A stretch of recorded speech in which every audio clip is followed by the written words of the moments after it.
Yeah,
This On Deck with Mercury. This is probably the fourth one that I've done this year. First, before I get into explaining what On Deck with Mercury is, I'd like to first acknowledge a few people in the room. I know that Mayor Linda Colbert is here, so hi, Mayor Colbert. We have Council Member Chuck Anderson is with us as well. Council Member Ray Brill is with us as well. And Council Member Ed Summers is also with us. I'm not sure if there are any other council members here with us or anyone else that's maybe a state representative or elected official, but thank you all for everyone for coming here this evening. On Deck with Mercury is an opportunity to have an open dialogue with residents. It's something that I thought of back in actually February, and the intent was to have conversations where residents could talk about various topics that are going on in the town that's important to them. And so we had our pandemic that started around that same time, and instead of doing a format in front of residents, I was forced to do something on camera with an individual. So for example, the March one was on the COVID-19 response, and I had Fairfax County epidemiologists with us that evening. And then in April, we had one on the election coming up in May, and then in May, we had one on the I-66 construction. So these normally are about things that are going to impact the town of Vienna. And so here we are today, and we're going to be talking about being Black and American in Vienna, because this is actually a national conversation, and we should be having this conversation here in Vienna. So before I turn this over to Lynn Cohen, she's our communications and marketing manager. She's going to be the one moderating this evening. I just would like to say a few things. First of all, we are one community. We are a community that cares about each other, and so everything that we say tonight, we're going to say these things in the spirit of concern and care for everyone in the community. So we're all part of the same team, and so this is hopefully something that's going to bring us closer together, something that's going to be an opportunity for us to get to understand each other in a better way. So at this point, I will turn to Lynn Cohen, who is our moderator for this evening. Good evening, everyone. Thank you for joining us tonight. I have just a couple of housekeeping matters, and we'll get right to the panel discussion. So thank you, everyone, for wearing your mask tonight. Our panelists are not wearing their mask because they are physically separated, and we want to be sure that you can hear them. We ask that you keep your mask on if you're comfortable. If it gets a little warm, you are socially distanced as well. Feel free to drop it for a minute or two. So, quick overview of what the evening is going to look like. Our panel members are first going to introduce themselves, and then we're going to do a quick lightning round of questions where they will just raise their hands, yes or no, to a series of questions. And then we have 3 questions that the panel will discuss. At the end of the evening, we're going to turn it over to you and allow you to ask questions of our panel members. There are 2 ways to do that. You may step up to the microphone if you're comfortable and ask your question. There's a red marker on the floor where you can stand. If you're comfortable, we do ask that you remove your mask while you ask your question so that you can be understood. If you're not comfortable, another option is we have pen and papers in the back, and you can write your question and it will be conveyed to the panel as well. So with that, I'm going to turn it over to our panel and ask them to introduce themselves. Good evening. My name is John Wooden. I lived in Vienna all of my life. I'm 72 years old. I retired from the town of Vienna in 2015. 2005, excuse me. My family is from Vienna.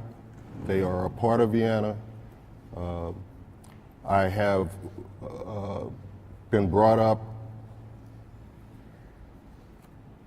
when this town was more of farmland, than it is the community that you see around you today.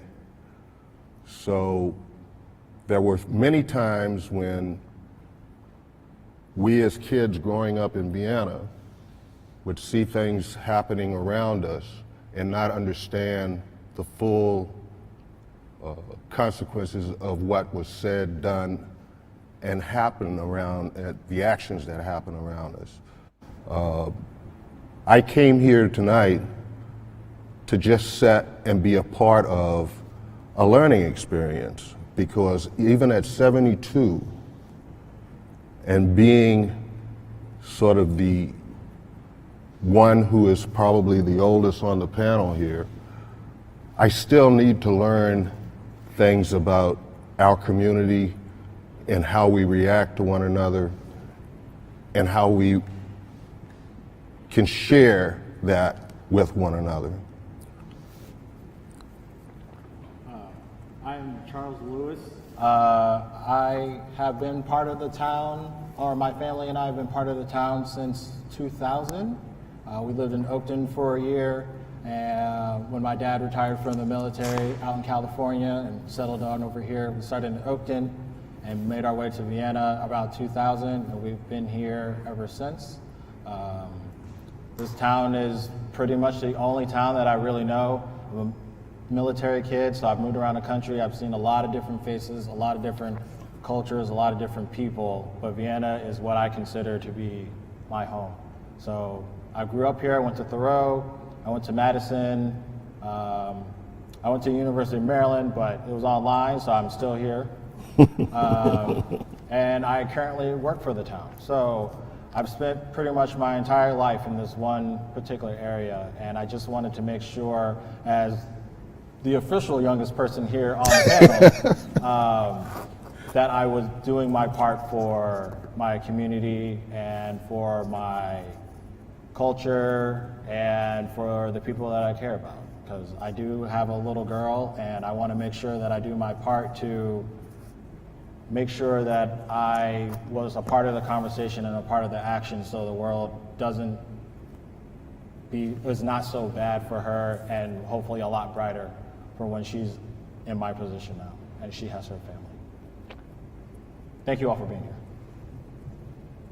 My name is Mercury, the town manager here in Vienna. I've been the town manager for 9 years, since 2011. My wife and I have been married for 23 years, and we have 8 children. Our oldest is 20. Our youngest is 1. And so we have a very busy house. And we have enjoyed our experiences here in Vienna. We love Vienna. For most of our children, Vienna is what they consider where they grew up, so they love it here.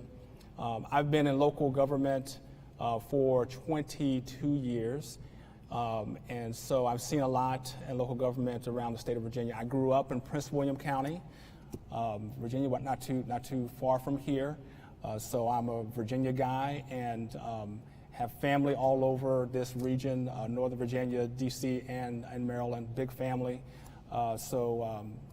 Just happy to be a part of this conversation.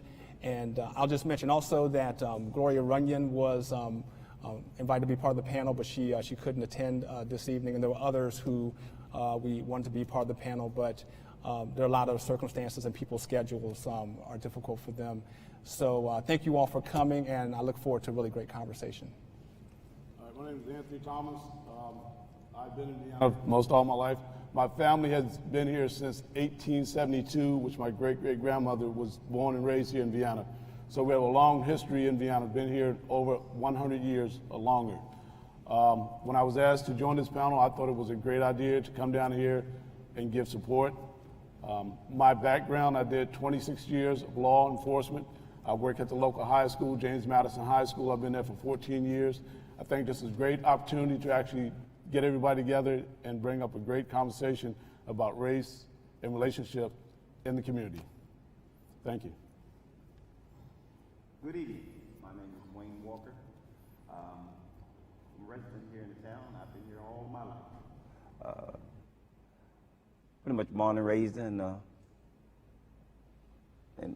local northwest section, and it's been I've seen a lot of things change over the time. I've seen a lot of things change.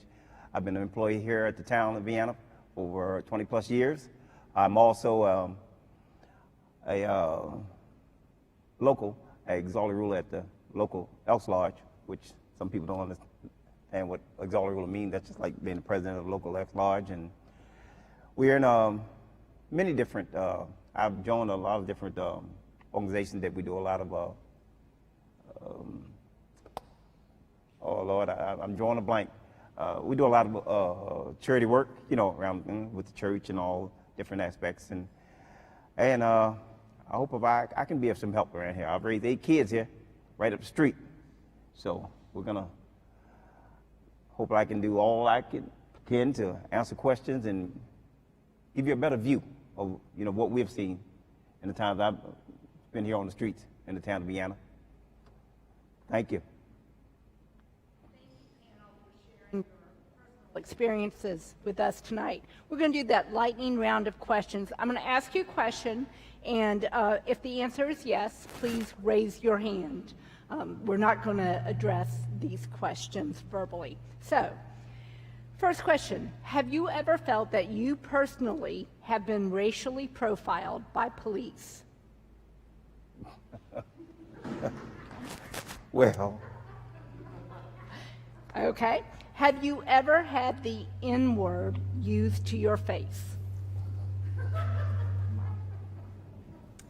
Have you ever felt that you need to be a superstar or to stand head and shoulders above the rest in order to earn a spot on a team, a job, or another opportunity?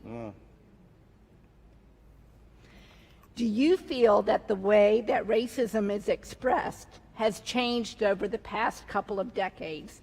That is, are discrimination and racism more subtle today? If you agree, okay. Yes. Have you ever felt that your safety has been threatened because of the color of your skin? Have you ever confronted someone's racism? Have there been times when you haven't confronted a racist or discriminatory statement or action? Do you have family members who have been injured in a racially related incident or because of their skin color? Family member who's been injured? No one. Okay. Last question. Do you feel more or less optimistic about how racism and discrimination are being addressed in this country today? More, please raise your hand. Okay, less? No, okay. All right, so that was our lightning round. Thank you. So the panel discussion, we have 3 questions, and we'll allow each panel member to discuss a response for about 5 minutes or so, and then we'll go on to the next question. First question, and Wayne, we'll start with you. Tell us about a challenging time that you have personally experienced, a time when you encountered racism or discrimination.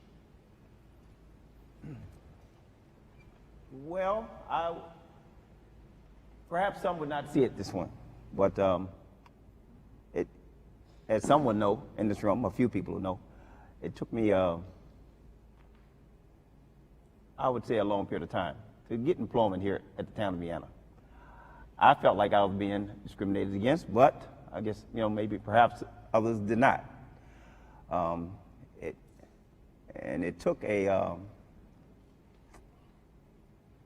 who was like a godparent to me, but he's a prominent lawyer around here, Glenwood P. Roan, who was the lead lawyer, you know, that held the discrimination suit against Fairfax County, to call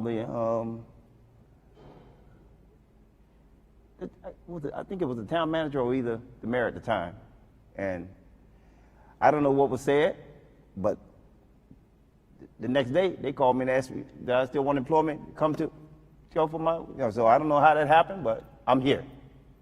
So, but I spent years getting the same generic letters for years on, trying to get employment here. So now I'm running a little late. I probably should have been already retired, but that's all right. I'm doing okay. I'm doing okay. So, but that's what I felt, and it others might not have seen it that way. Thank you. Thank you. That question. Tony?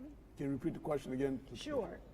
Tell us about a challenging time you have personally experienced, a time when you encountered racism or discrimination.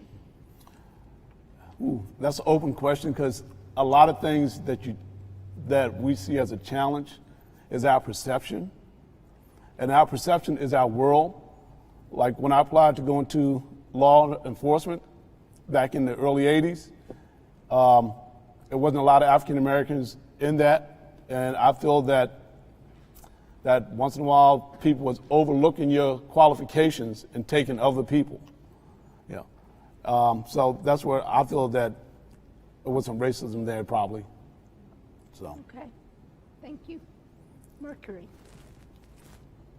So I guess my examples of what I've seen, I guess I'll point to my 9 years here in Vienna.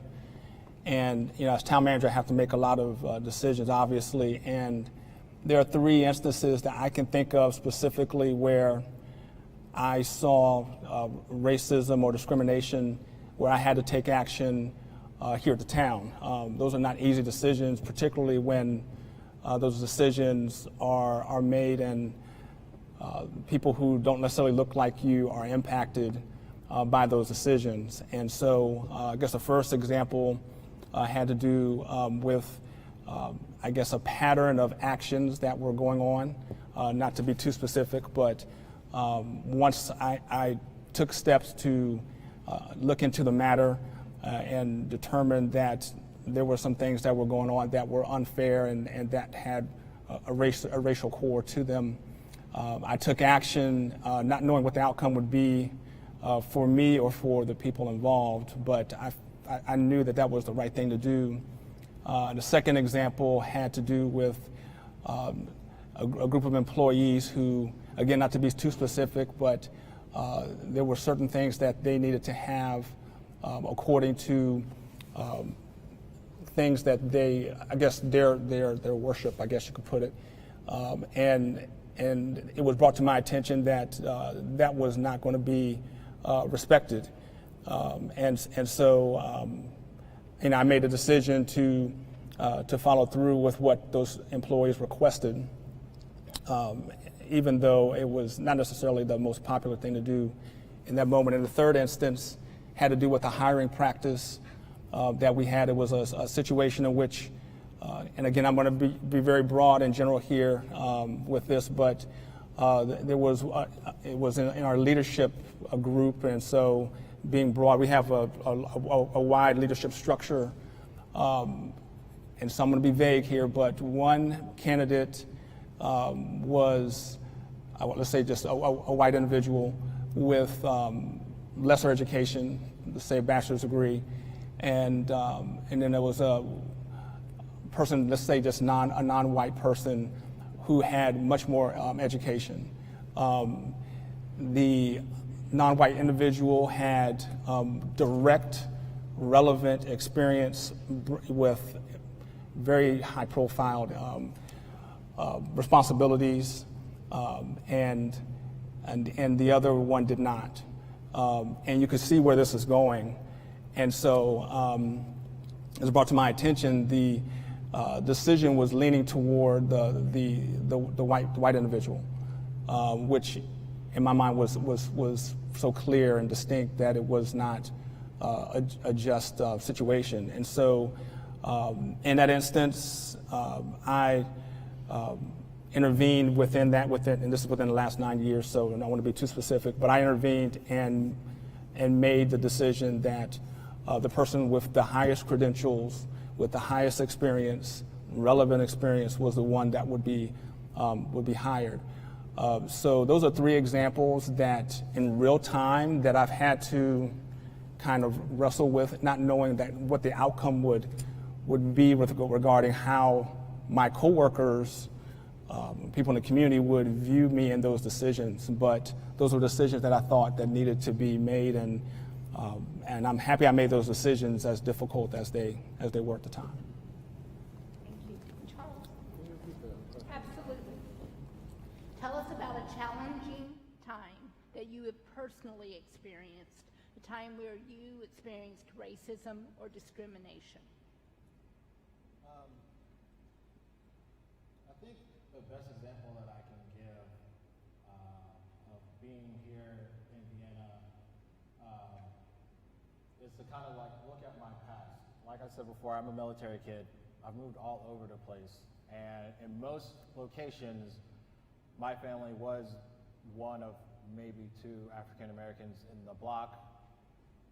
So there, I felt that from a very early age, you kind of realize or kind of notice trends in certain types of people. Not blanketing everyone in the same slate, but it puts you in the mind frame that you have to be better than everyone else. And I know a lot of people say that, well, that's just normal competition. Everything is who's better than the other. But in terms of like getting hired or something like that, having to check that box if you're, African American or white or whatever, is one of those situations where you think that discrimination, especially in the workplace, is going to come into play. Are they hiring me because I have the right skill set, or are they hiring me to fulfill a statistic?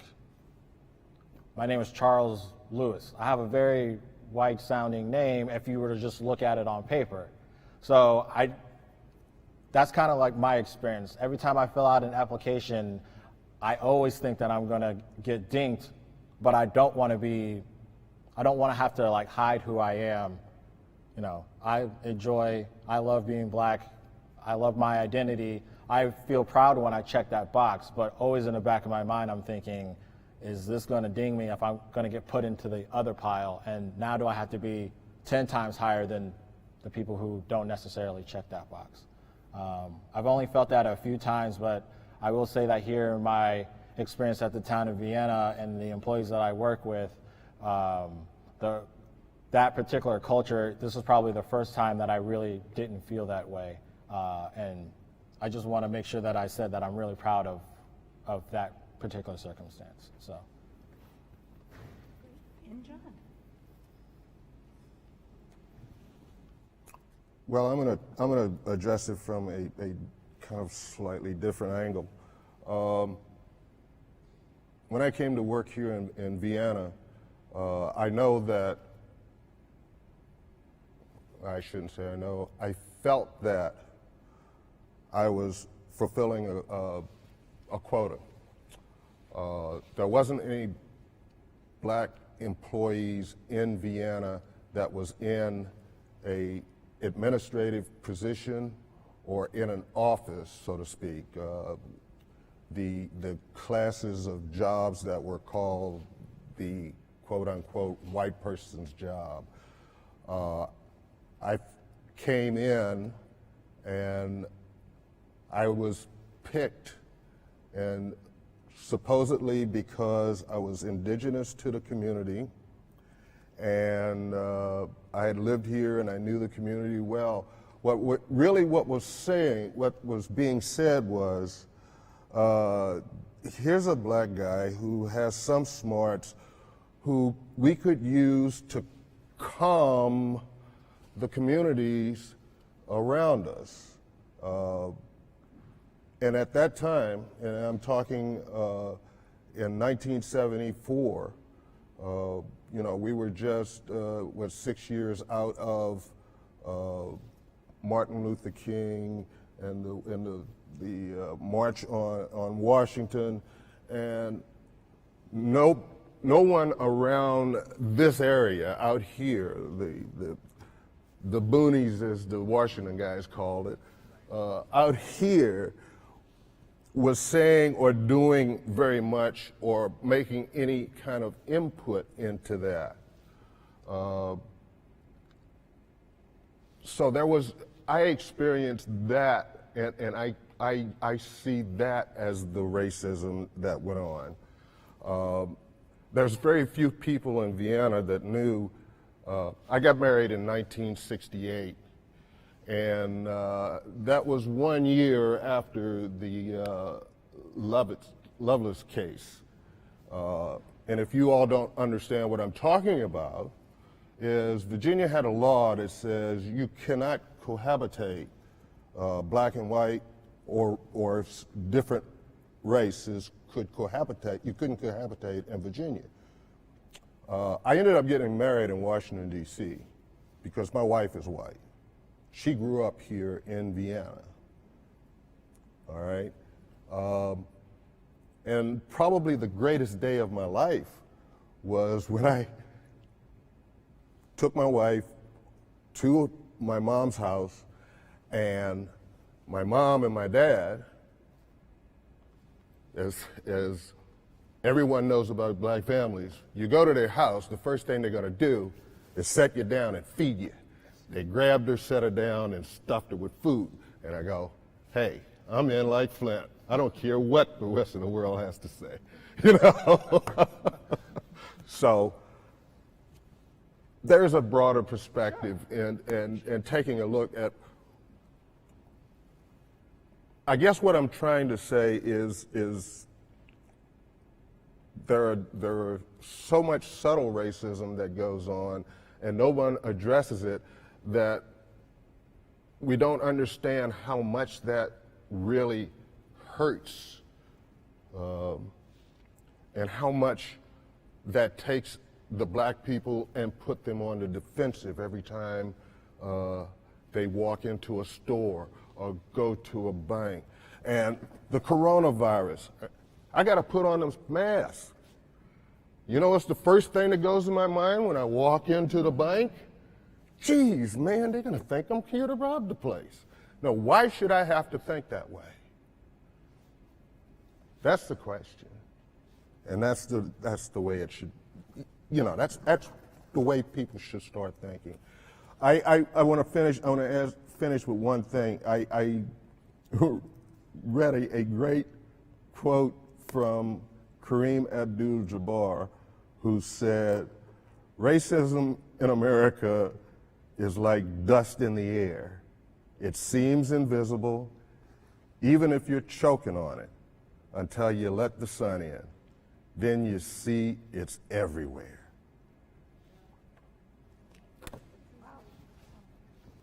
Thank you, panelists, for that. I do have a follow-up to this, and Mercury, I hope I'm not putting you on the spot, but I had the privilege of interviewing you a couple years ago, so I know that you have a high school experience that relates to racism. One of those you're not sure. Would you mind sharing that? Sure, I don't mind at all. So, you know, growing up in Prince William County, and I grew up not too far from Manassas battlefield, so, you know, if you can imagine in the 80s, you know, the culture was what it was, and, you know, growing up, I didn't think too much about race necessarily. My parents, you know, taught me and my brother a lot about what it is to be a black man in America, but it didn't really hit home until this baseball experience, which, for me at least, you know, baseball was big to me. I mean, it was very important, and I played well apparently, and I would always be on the best teams, all-stars and all those kinds of things, and I had a lot of friends, and as I grew older and progressed with them, right along with them, and I guess one of the better players, I thought, and people were saying that. But I had a high school experience where I tried out for the team, and so they said there were going to be 2 cuts. Made the first cut, saw my name there, second cut, and made it. And so I'm thinking that I'm part of the team. The coach says, well, we're going to have one more cut. We need to have one more week of practice. And I was the only one that was cut, and I was the only one that was black. It didn't hit me immediately that, well, wow, there must be some kind of race issue. I thought that wasn't good enough. People started telling me that I wasn't on the team because I was black.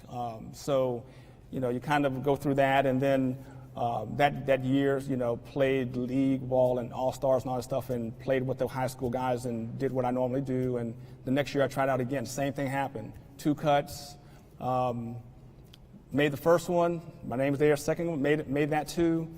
And the coach said, hey, I got to make one more cut, hard decision. Second year, same thing. I'm the only black guy. I'm the only one cut.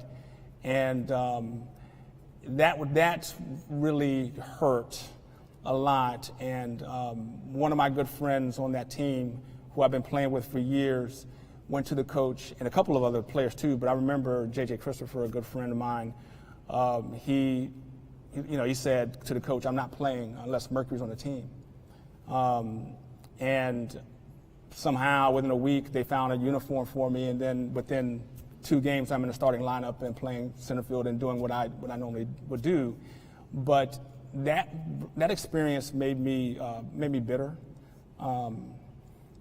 It seemed like a small thing, it's just baseball, but to a high school kid, who, looks at people not through racial lenses, it forced me to look at people through racial lenses.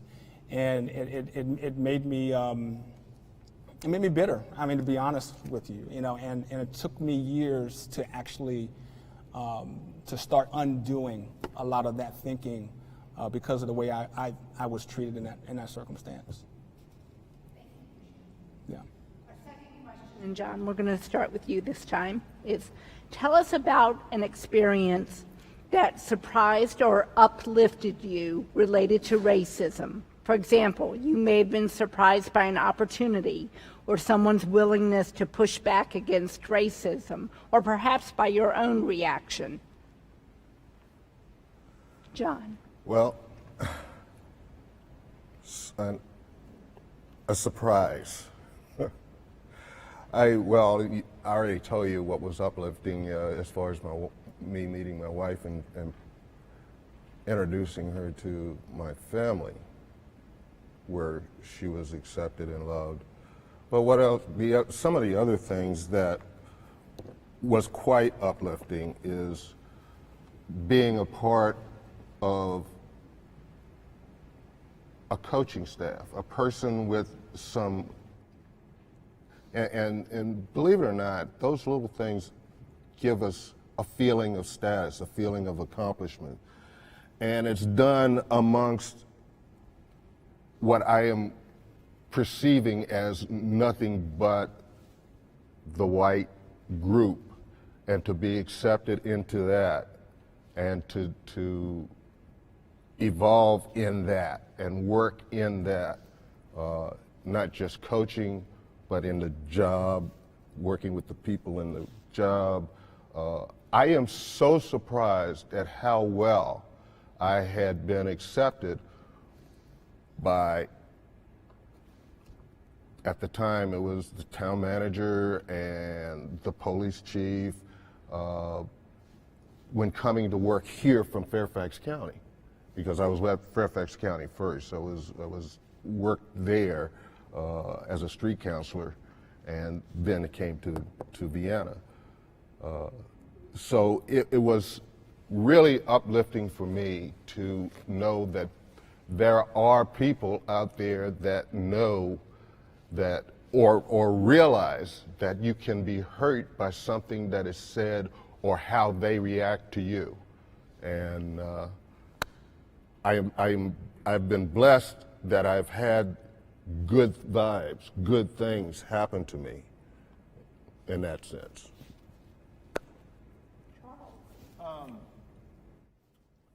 I think the 2 things that come to mind are more on the disappointed side.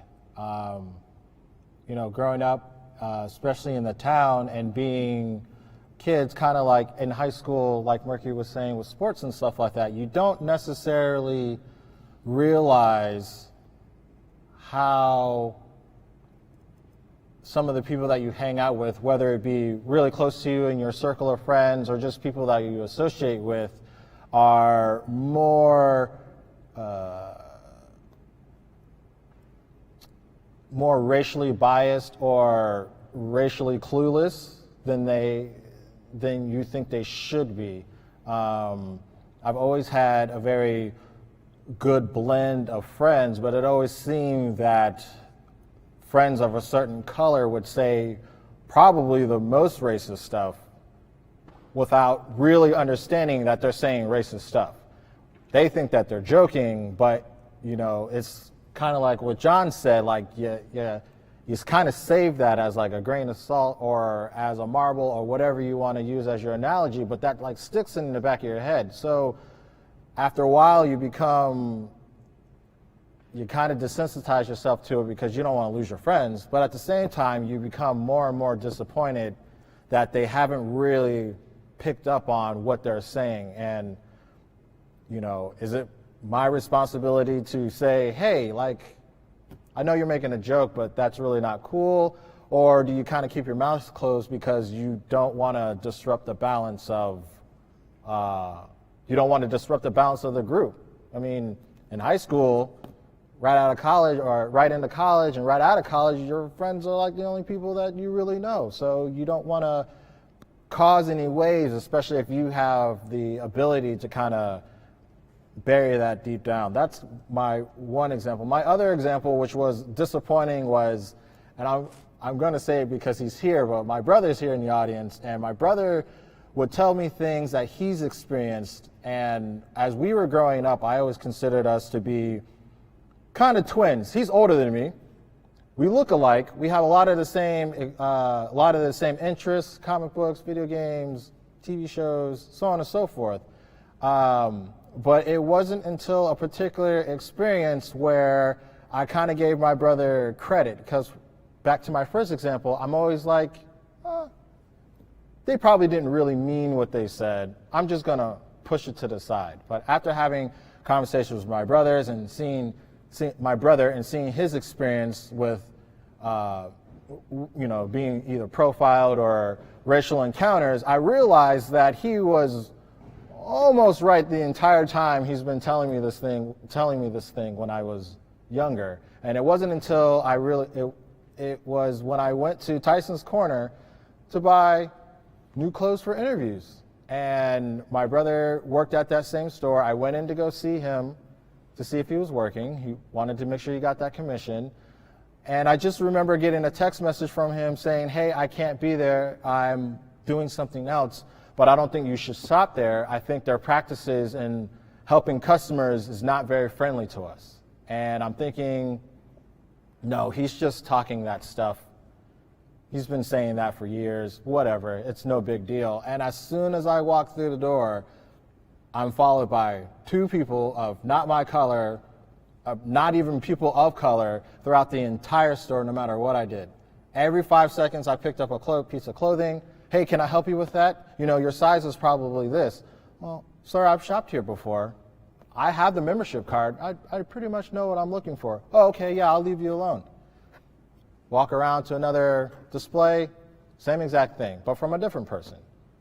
Same exact thing at another side, and the same exact thing from another side. And then it became not just one person or not just two people that were men, but it also became the females. And it was that exact moment when I was like, I am super disappointed that I took his experience and his knowledge for granted, and it kind of put everything in perspective. And especially now with the climate of the nation, I'm realizing that the things that my older brother tried to teach me and my parents tried to teach me are literally there,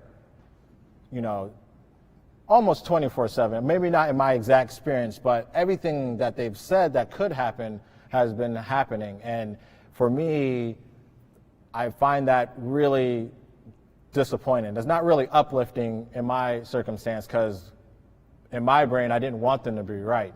It's not a very comfortable thing to realize that that's the lens that you have to look through every day of your life, but that's what it ended up being.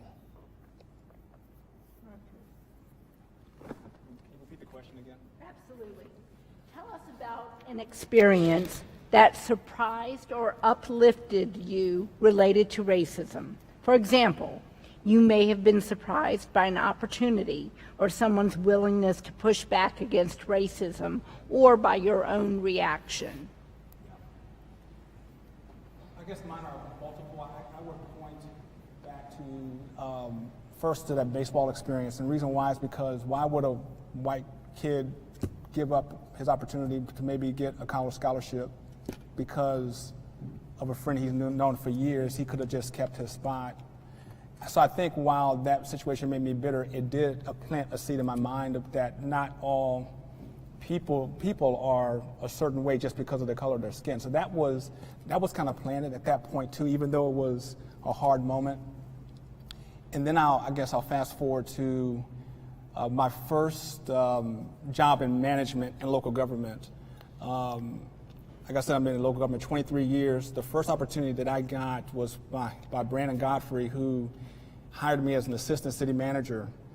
And kind of going to what Charles was saying here about, names on resumes and all those types of things.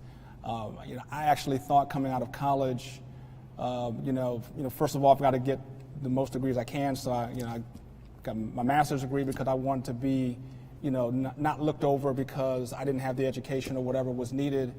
And then I actually considered going by my middle name Thaddeus because that seems a little bit more, I guess you could say, Eurocentric or whatever you want to call that, instead of Mercury. But, I'm proud of my name and the name that my parents gave me, so I just said, you know what, I'm just going to go with my name, and whatever happens with that. And Brandon Godfrey, he hired a young guy who he didn't have to hire. He could have hired any number of people, to be his assistant city manager. And they had a lot of hard issues going on there. But that first opportunity set me on a trajectory to be in this seat.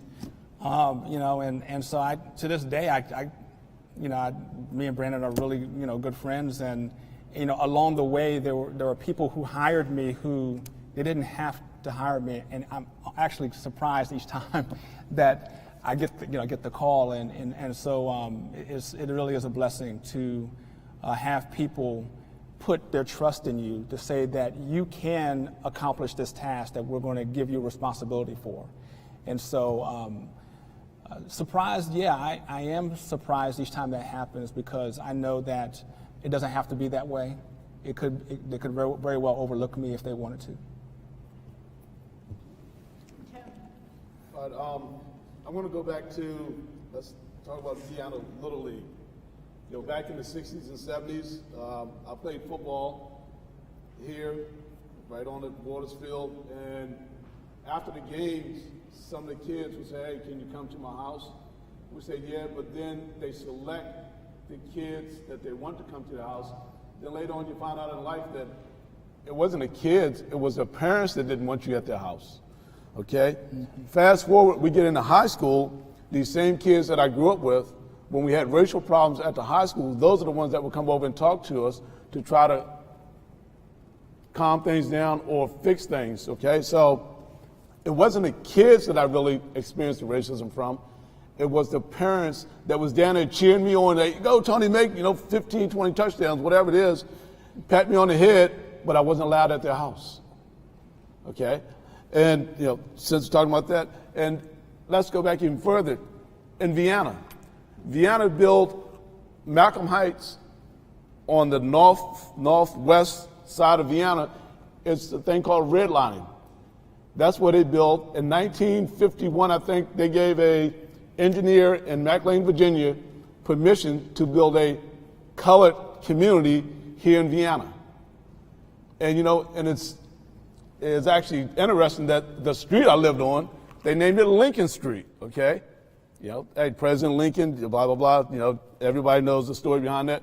But the thing is, they redlined that community to give them property on the northeast of Vienna, which was probably worth nothing at that time. But you go over there now, you can spend $1 million to get one of those houses, okay? Yeah, so things have changed. But again, history is kind of repeating itself right now because, like John said, back in the 60s, you had the riots and stuff like that.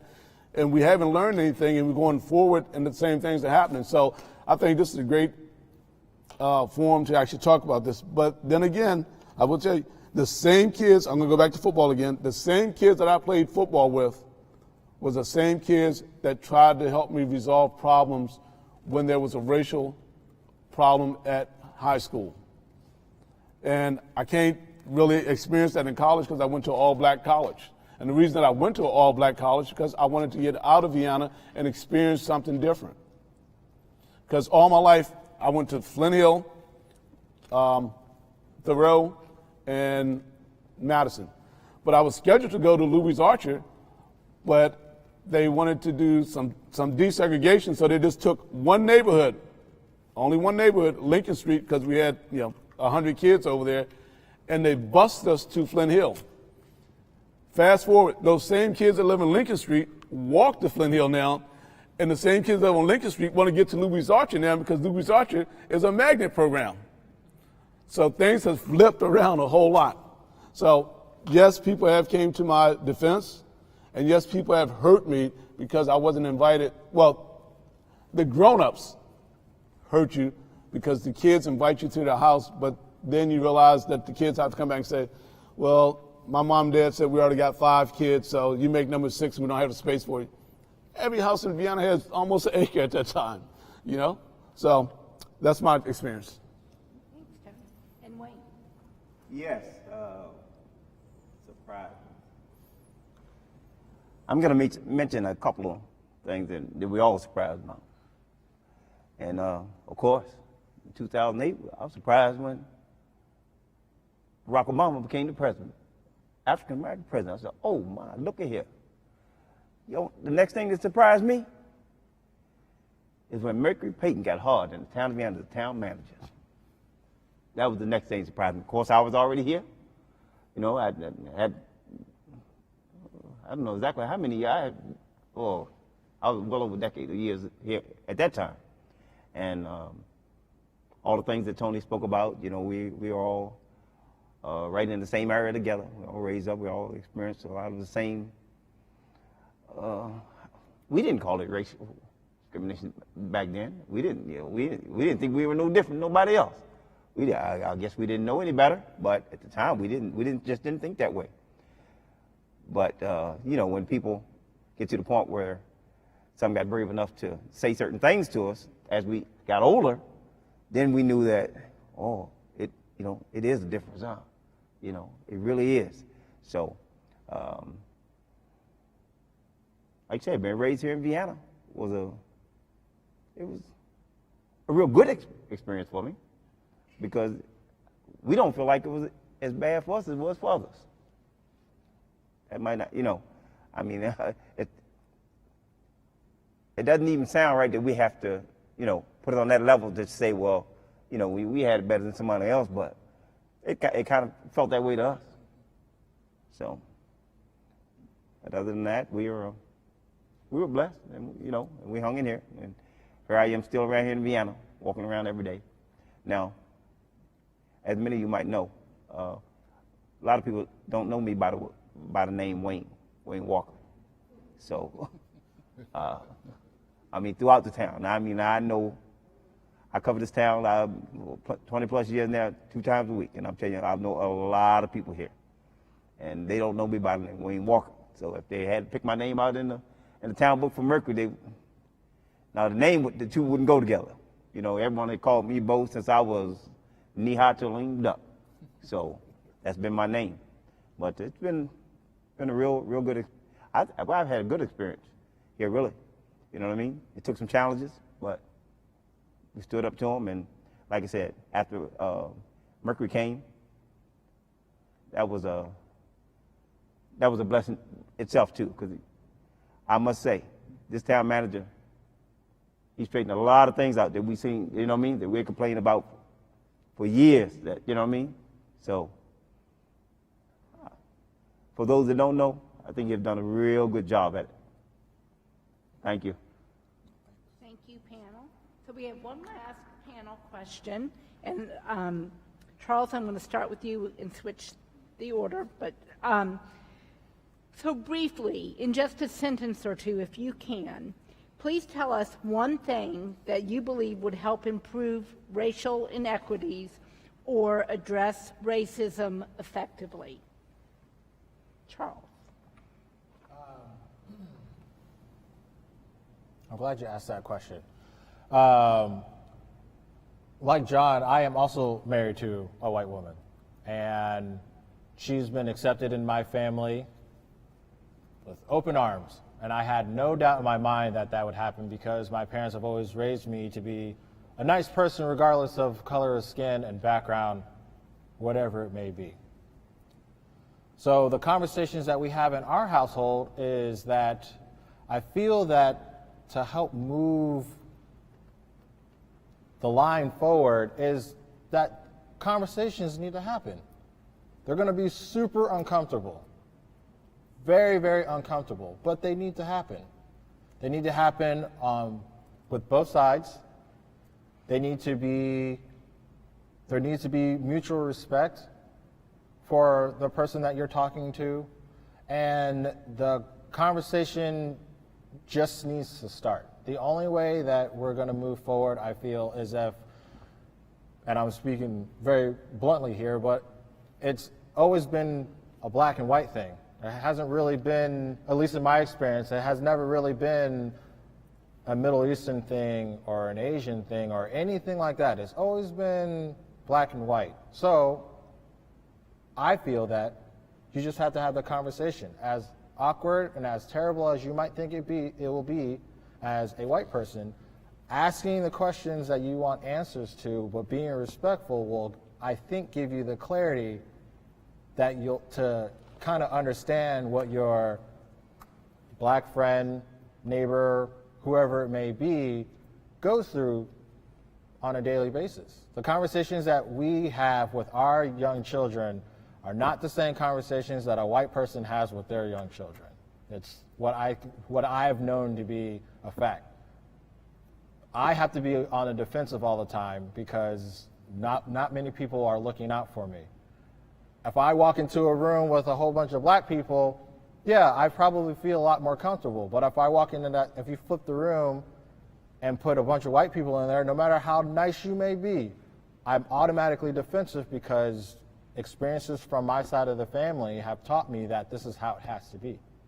The only way to break that is to have the conversations and to ask the questions. And when I say you need mutual respect is, I know that I respect you enough for you to acknowledge your question and to give you an honest answer without jumping at you for sounding like you don't know what you're talking about or for sounding ignorant. I'm not going to do that to you. It's not fair. You're just asking a question you just want to know. The same thing is not for you on the white side is don't assume that I'm like everyone else. I shouldn't have to tell you that my dad did 20 years in the military to get any respect. I shouldn't have to tell you that my dad has worked for the federal government. I shouldn't have to tell you that both of my parents have master's degrees, that everybody in my family went to college. I shouldn't have to tell you these things to get to your level to have the conversation. So it's going to stink. We've had some of those at home. But every time we finish with those conversations, you can just see the clarity and the openness and how much better things are. And I have the same thing with all my friends. The majority of my friends are white. They are. I've lived in predominantly white neighborhoods my entire life.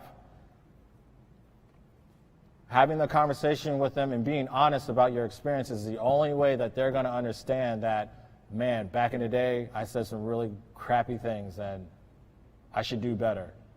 Also, it helps you guys build the conversation towards other people where an African American might not be into that same space. It's a lot easier for a white person to talk to a white person than it is for a black person to talk to a white person without having any animosity.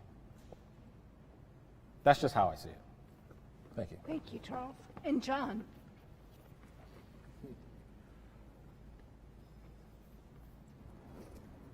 I guess, as Charles said, the one thing that we need to do is get the respect and not have anyone feel that they have to defend any position. They just need to live. And we need to move the needle is basically what we have to do. We have, since Selma, we've protested, we've talked, we've rioted, we've done all of these things, but we still end up at the same point. We're right here trying to figure out why is one group of people made to feel like they have to defend themselves every moment of the day. Why can't they just come out and be respected and respect the people around them without having to say, oh, that's a white person. Oh, he's a black guy. Hey, I'm a person. I have feelings. I have, you know, I want to be a part of any program human that is out there. And it's not because I'm black, and it shouldn't be because I want to be white. I don't want to be anything but me. So why can't we move the needle to the point where people are saying, you know, these conversations that go on, they go on with respect. And you are saying something that bothers me, and I need to say, you are bothering me with that, and not feel guilty about it. And that's what I think needs to happen. They have to recognize it and, respect it. Wayne, what do you think? Well, as has already been said, is being completely honest, and it's not easy letting your guard down. You know, as John Nemeth said, I work here at the town. I deal with the public a lot, and sometimes, and some things come up in my mind to say, but you have to be very, very, very cautious about things you say and how you go about your day, and things you do, the decisions that you make. So therefore, I hear a lot of I'm not saying I get tired of hearing it. It's just that somebody can make a complaint. I can go to their home right here in residents here in the town, and before they can even tell me, I go in thinking I'm going to ask them, okay, yes, ma'am, now, exactly what did you say happened, or, let me check that out. And first thing they say to me, they give me a whole spiel. I shouldn't have to go through this. All the taxes I pay around here, I'm like, ma'am, I got a couple properties here in Town of Vienna. I pay a lot of taxes too. But I don't go around, and you really shouldn't have to listen to all that every time. And I hear this all the time. They start off with that. They don't even give me a chance. Obviously, sometimes they find out I'm a pretty nice guy, or can be. But, you're not really often given chances. Just, hey, talk to people, being able to understand, and not being scared to ask the questions that you want to know. Because often we'll give you the answer. Often people will give you the answer, and it doesn't have to be necessarily racial. Sometimes I think people get uncomfortable about asking certain things that they want to know, because the more things that you ask, the better you understand me. I can understand you, and you understand I'm human just like everybody else. And we make it a lot easier to get along and understand each other for the culture that we are. And we shouldn't have to feel like I gotta hide things, or I better not say nothing, or things like that, just to get along. Awesome. Thank you. Thanks, Wayne. And Tony? Well, it's all about communication, but the first thing that I would say is my perception is my world. So the way that I judge things, you may not like it, you may not understand it, but if you ask me why I'm looking at something that way, if I can explain it to you, communication, then you'll see it from another standpoint. Because me being black, you being white, I'm pretty sure we can walk down the same line and come back and talk about it, and we're going to have two different stories. You can say, hey, I stayed on the left side, I stayed on the right side. But no matter what, it's all about communication. We need to communicate with each other, okay? Don't judge me, get to know me. Then you can judge me, okay? Don't judge me by the skin tone. Judge me by my character. If I do you wrong, then you can say, hey, Tony's a bad person, whatever. But we have too much of that going on right now. Black person walk down the street, white lady will move to the other side of the street. Why? That could be, a rich guy. He could help pay your mortgage or something, okay? Stop judging people. Talk to people. It's all about communication. Let's have open dialogue with one another and try to understand each other. Thank you. And Mercury. Well, one thing I think about is, my family extended. I have a cousin who, his first cousin. We grew up together. He's a year older than me. I can tell you a long story about that, but I'll just say that right now he's serving time in jail for 30 years. I have two other first cousins who've been murdered. And I think about the plight of Black America and how,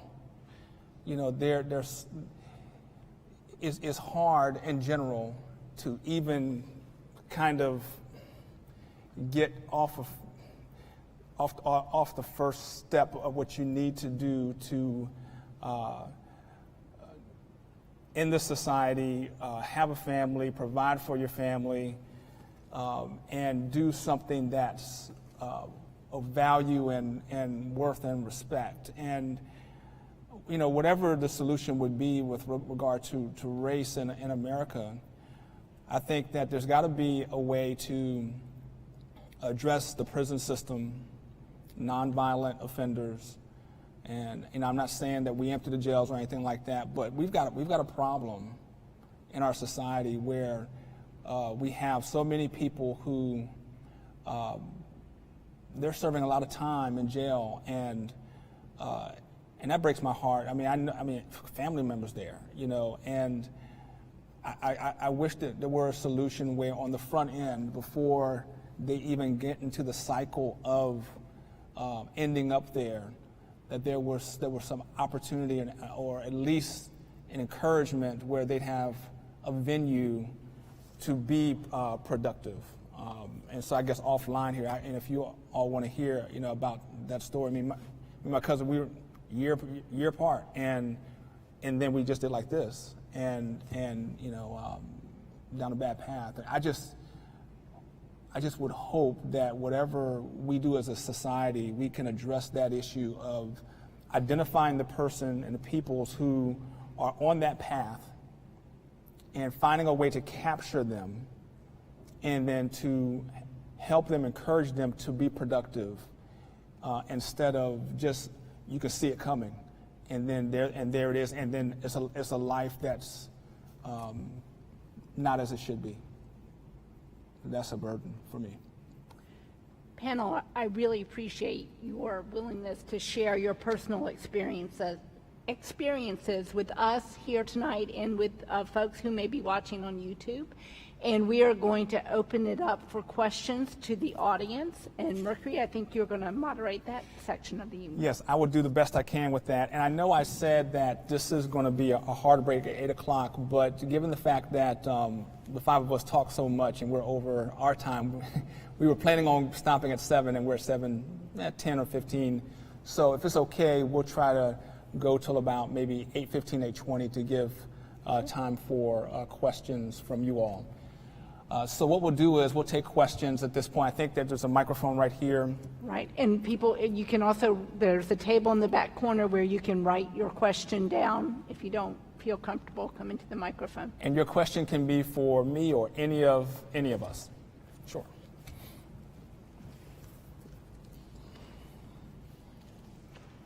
Hi, thank you very much for doing this. I want to make sure you hear thanks. I found this to be really great. So first, I just want to say thank you. Zeke, is the microphone on? Who set this up? Well, this is my idea. I don't know if it's a good or bad one, but On Deck with Mercury is normally just me, but I didn't want it to be just my voice. So I wanted to have people who have roots in Vienna who would be able to share some of their perspective as well. Thank you. I had a couple of questions. Just can I ask 3 questions? Is that okay? That was one. I already asked one. Sure, 2 more. sure. Okay. Go ahead.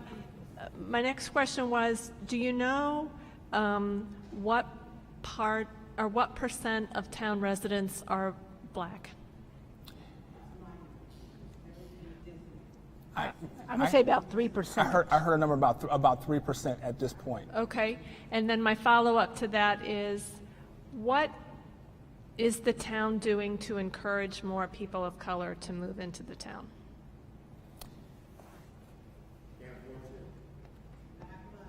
Yes. I am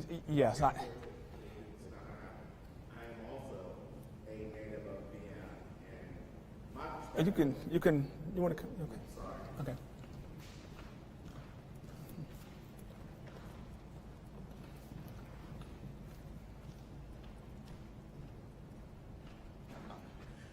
My perspective is a little bit different than, I'm also a native of Vienna. My family has been here since Colonel Salisbury Estate sold to my family, and no one else has ever owned this property. And when I was growing up in Vienna, things were not as, how to say this, it's rosy, is what I'm saying. When my son is a senior at Madison, and he is the last person from our neighborhood, which was an all African-American neighborhood. When I left Madison in the afternoon, when I went home, I see people of my color. Now the diversity is not there anymore. I mean, that would be one of my questions to you is, do you think the town is less diverse or more diverse now?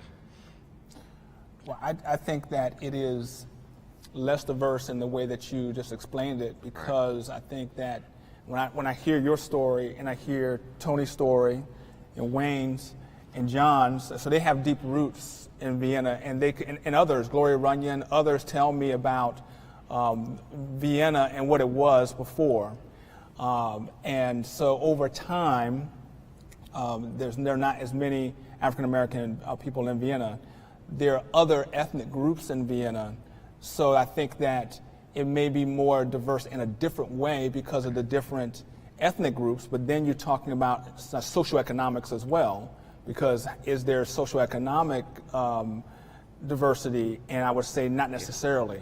And that kind of gets into what you're saying as far, right. Because when the neighborhood I grew up in, there wasn't a lot of educated people. I mean, there were hardworking people. Like Mr. Thomas said, that property over there was low-lying water levels, and the Black people, they worked it, and now it's worth, people want to buy there and live there. I know my wife also was a native of Vienna, and her experiences have been a little bit different too. I mean, when she was a kid, she was shot in Vienna, and they never found the white guys who did it.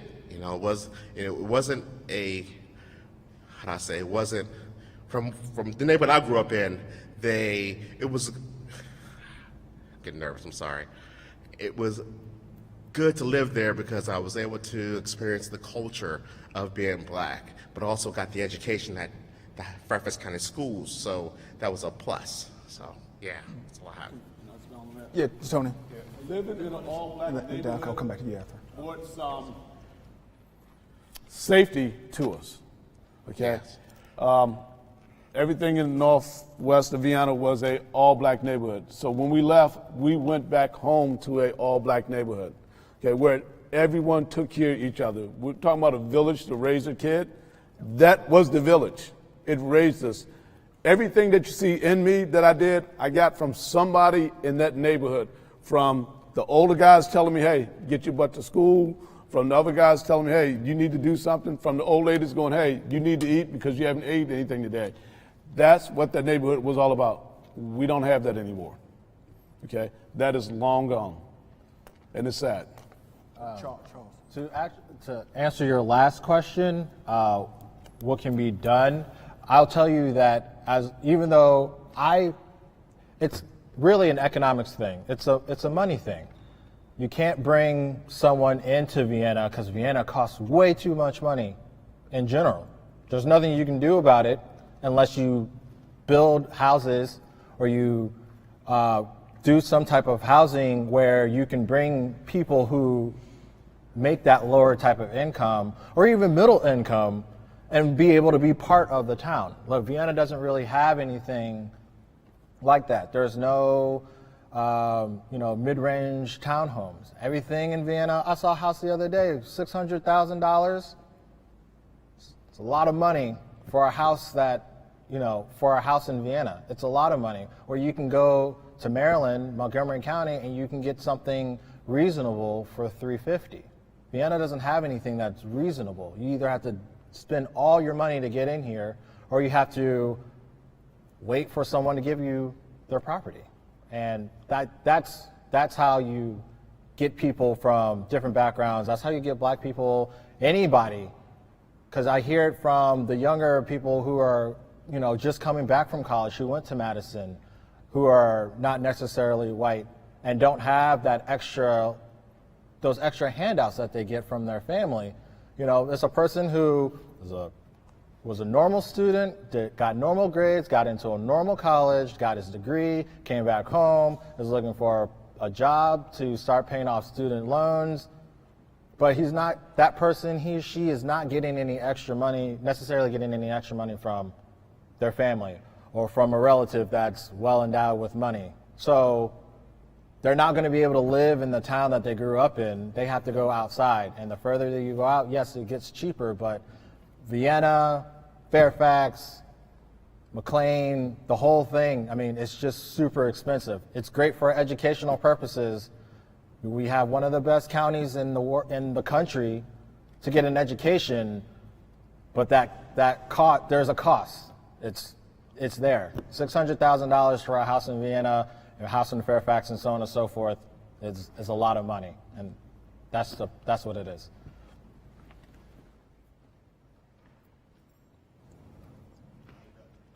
How you guys doing? My name's Jonathan.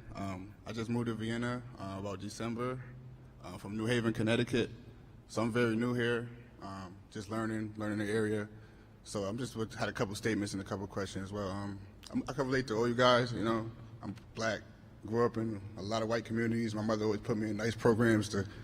I grew up in New Haven, which is an urban community, but I went to school, got bused to school in white communities. So I went through a lot of racism. Like you guys, I had a white girlfriend. I just get put over by the cops. Why you with her? Why you doing? Wasn't supposed to beat her and stuff. So my mom, she's VP of Human Resources at MedStar Georgetown. So I moved here for a job in the OR, so I work there. So I watched her struggle all her life. She got her master's. I watched her come from nothing, So we've been through a lot, So I'm just asking, what can I look forward to living in Vienna? And what could I do to be more, involved or whatever? I'll say that being the youngest person on the panel, my experience from everyone else is really different. And being someone who's wasn't necessarily native to the area, I hear exactly where you're coming from. I will say that my experience in Vienna, although I did have experiences that were racial in nature, this is still one of the better areas that I've ever been a part of. I think that sometimes, truthfully, I'm a 28-year-old grown man. I have 3 kids. Sometimes I don't even want to go outside. I might get profiled. I might walk down the street. Somebody be like, "Oh, what the heck is he doing over here? He's not supposed to be over here." Type. So right. I think that, and I'm just speaking from my experience. Yeah. Especially, I'm 33. Okay. So, going to middle school here, going to high school here, staying in the area for college and so on and so forth, living in Fairfax and all across the board, I will say generally in my experience, this is one of the better places to be. I haven't necessarily experienced a lot of unfortunate events with law enforcement. I feel that people here, because we're so close to DC and we're such a melting pot, it's a little bit easier to get along. I can also say, my mother and my stepfather, we live in a little community up the street. I guess I don't know how it works, but they had to pay dues to houses in the community. So I guess one time my stepfather tried to go pay the dues, and the guy wouldn't even come out his door to address him. He talked to him through the window, through the blind. So I'm just I hear what you're saying, but that's not what I see. I work at Giant part-time in the bakery. Yeah. I get a lot of weird vibes and bad looks at me all the time, you know. So There are still people out there who are, and are like that. I want to live out here, you know, for my kids to go to school, good education, but I don't feel comfortable at all out here, you know. I work in D.C., so I'm looking forward to probably moving out there, but I want to live here, but it's really not comfortable, you know. Yeah. Not,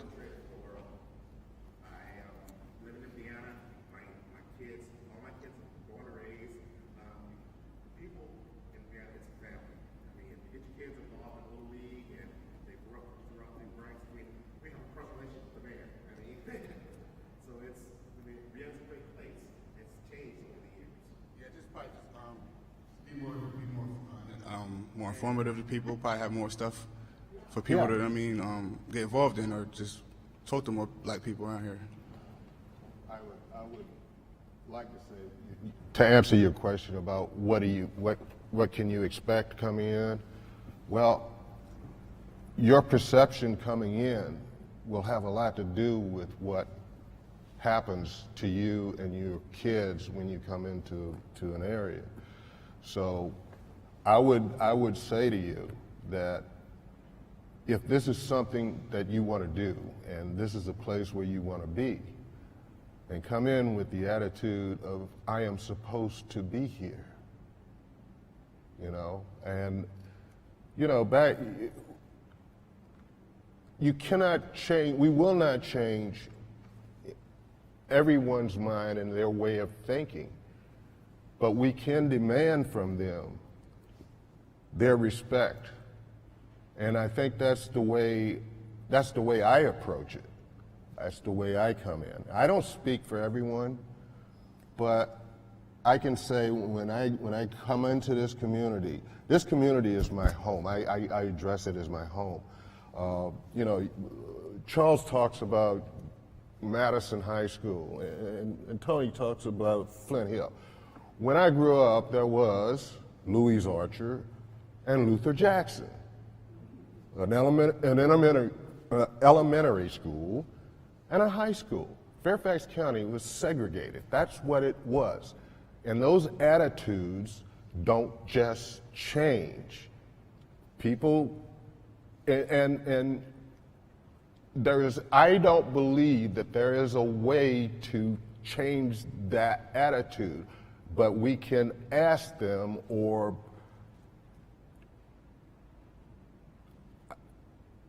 be expected, can have them expect that we will respect them if they respect us. I just have one more thing to say. Just a suggestion. My grandmother, she grew up in South Carolina. She's 90 years old. So she's been through it all.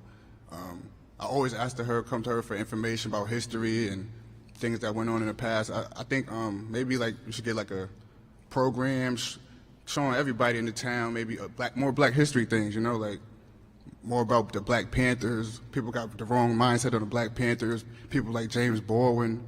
I just watched the documentary "I'm Not Your Negro." That's really informative. I think people should watch that on Netflix. Just things like that, you know. That's it. That's it. Yeah, Tony.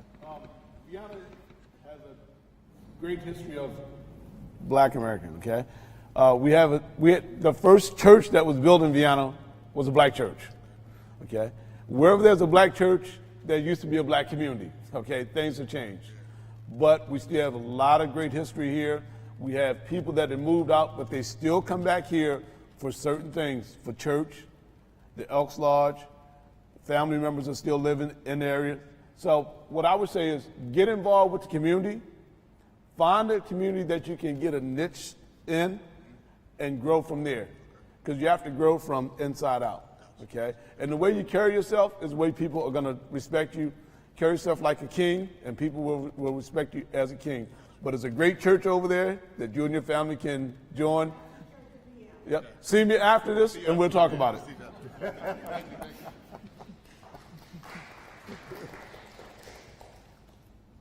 I don't have any comments, but I want to let everyone know that my family's been here since 1859. The Carter family was once at Tyson's Corner. We're part of Keziah Carter family. Our family was part of the Pocahontas tribe, which was part of the Pocahontas Confederacy. They burned down the first courthouse at Tyson's Corner.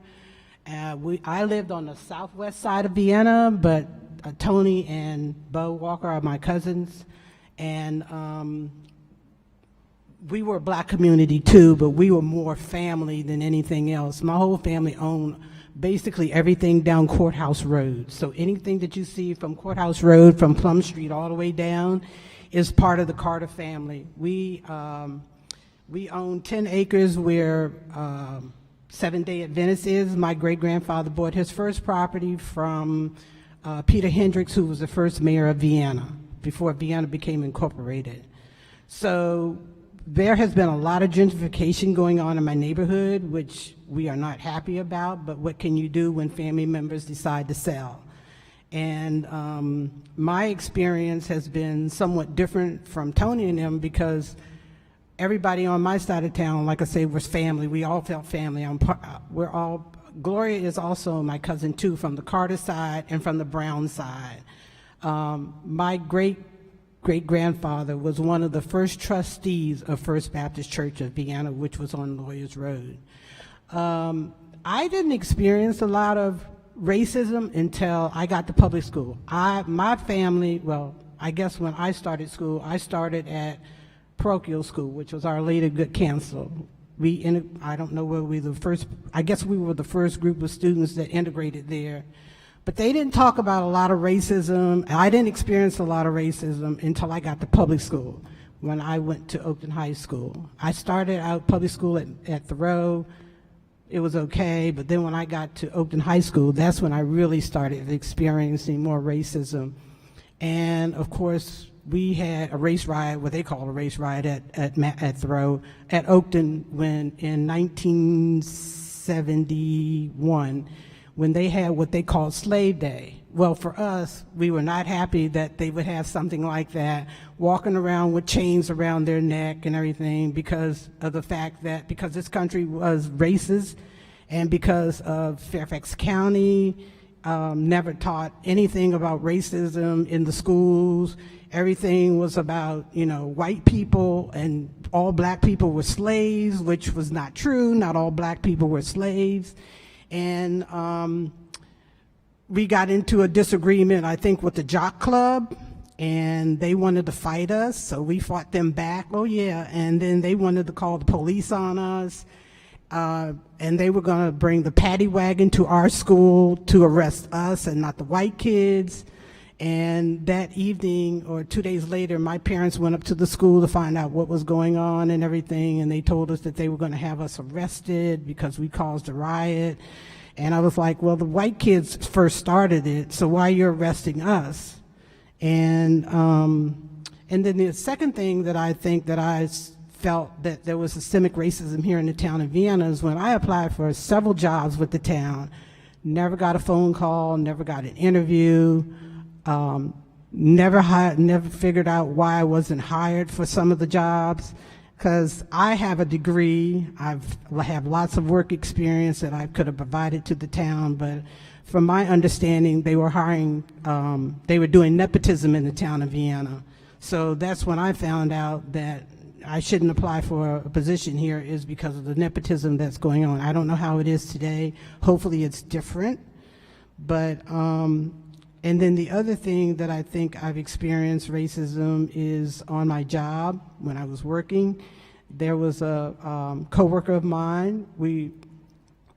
My employers, my supervisor, my manager really liked this person. She didn't have a degree.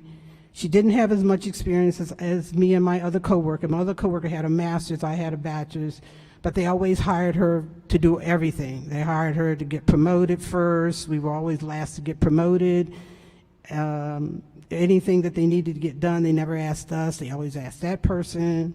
And that's when I felt discrimination. And I talked to my supervisor about it, because I felt that, it's very different than the way they treated us. And they always talked about, no, it wasn't, no, it wasn't. And I told them, yes, it is. My parents always taught us, that if you see something that's not right, speak out about it. So that's how we were, because we always, my family, at the dinner table, we always talked about everything that went on in our household, what was going on in school, at work, or whatever. And they always told us not to hide anything, that if you see something, say something. So, that's the way it was. And then the other thing I wanted to say, John was talking about there was 2 schools. Well, when my dad grew up, there were 2 schools. There was Louis Archer, and then they had to ride the bus to Manassas for 35 miles of school. So they passed the White High School. My father always talked about it. That was one thing he always talked about. They passed the White High School every day to go 35 miles out of the way to go to a high school. And he died to this day always talking about that. I think that was something that always hurt him, because he passed the White High School every day and drove 35 miles to Manassas. But I'm glad he did. He met my mom, so, And then my mom said when she came to Vienna, there were more blacks in Vienna than white people. So I think there was like 50% black at the time, but now I think it's less than 1% of blacks in Vienna now. So you say 3%, I say 1%. Yeah. So, and then the other time I experienced racism is when they built new homes over on the Rowland property. I don't know if anybody knows where the Rowland property is, but it's on off of Rolling Road over there where Surrett County. That all used to belong to Mr. Rowland. And when they built the houses, the folks moved in. My dad used to have a trash business. We have a lot of land all the Carters have a lot of land. It's over, most of us had over half an acre or more. My grandparents had over 2.5 acres. And my dad used to park his trash truck in the yard. And then when those neighbors came in, they complained to the town of Vienna all the time about my dad parking his truck in his yard, but that belonged to us. But they complained about that, so my dad moved his truck, and then he had to pay for parking his truck. And then the second thing that I felt was racism was when my brother had a bus. My family, 2 of my brothers and my sister drove a school bus, and they called the town of Vienna about my brother driving a school bus. That was my brother Gordon. He's passed away now. And they complained about that school bus and complained about that school bus and complained about that school bus. And then I guess the town of Vienna told them they weren't going to do anything is because it belonged to the county and they couldn't do anything. But yes, there is racism in Vienna. I don't know how it is now, but gentrification has really changed a lot in the black community. Not only on the northwest side, but also on the southwest side as well. So.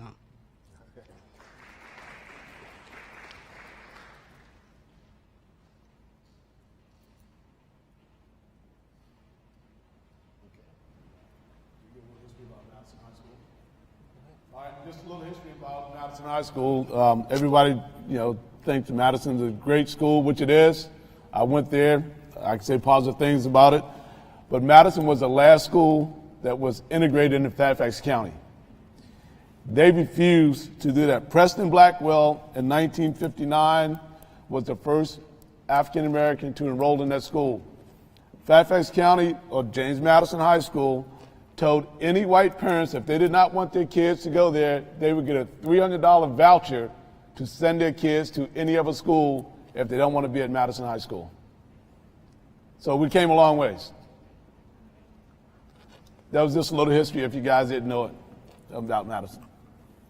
I'll easily say that Madison High School, in my experience, was probably one of the best things I've ever experienced. Hands down. I was able to travel to Europe because the band director, one of the old band directors there, Mr. Bianchi, had a international music school. And I got to go for 2 weeks. We got to tour 7 countries in Europe for like 2.5 weeks. Best experience of my life. I got to play a number of sports here in Vienna, and I got to make a number of friends. And although sometimes those experiences, like I said before, weren't necessarily the greatest, I can easily say that these are the friends that I'm honored to have, because every single one of them has come up to me, has called me, emailed me, texted me, or something when things started going awry recently and asked if I was okay. How are you feeling? Is there anything I can do to help? I get that question usually a couple times a week because their willingness, they understand. And I was trying to tell this gentleman over here who asked about getting into the community and his apprehension. I understand you 100%, But there are people, when I say that the people here are more willing and more accepting, at least in my time, I really believe that to be true. Every single one of them has come up to me. People that I've met from different schools, Oakton, Fairfax, Marshall, every single one of them, mostly white, have all reached out to me in one way or another. And I don't think that kind of experience should fall by the wayside. I feel like it's very important that people know that. I can't speak to the ones that have been here all their lives. I don't have that experience, but I can say the trajectory of Vienna as a whole feels a lot more optimistic than I think in other places. And I know I cannot speak for everyone. I cannot speak for every black person. I can only share my experiences, but my experience overall has been very, very positive, and I feel that that should be stated and should be known to people who might be thinking. While he's coming up to the mic, I think Vienna has been very proactive. Back in the mid-'70s, we had some racial riots at Madison High School. It's hard to believe that. It was racial riots there to where the community and the black community asked Fairfax County to bring in a principal of color to help out. So they brought in George Filton. He was probably the second black principal at James Madison High School, second or third. But anyway, they brought him in to calm down the racial tension at Madison High School. Did a great job. Everybody got back on one page, and you see what we have today. So there was racial tension, racial riots at Madison High School. You drop your kids off there now and you see this, everybody walking around with a smile on their face, but they had their problems. So.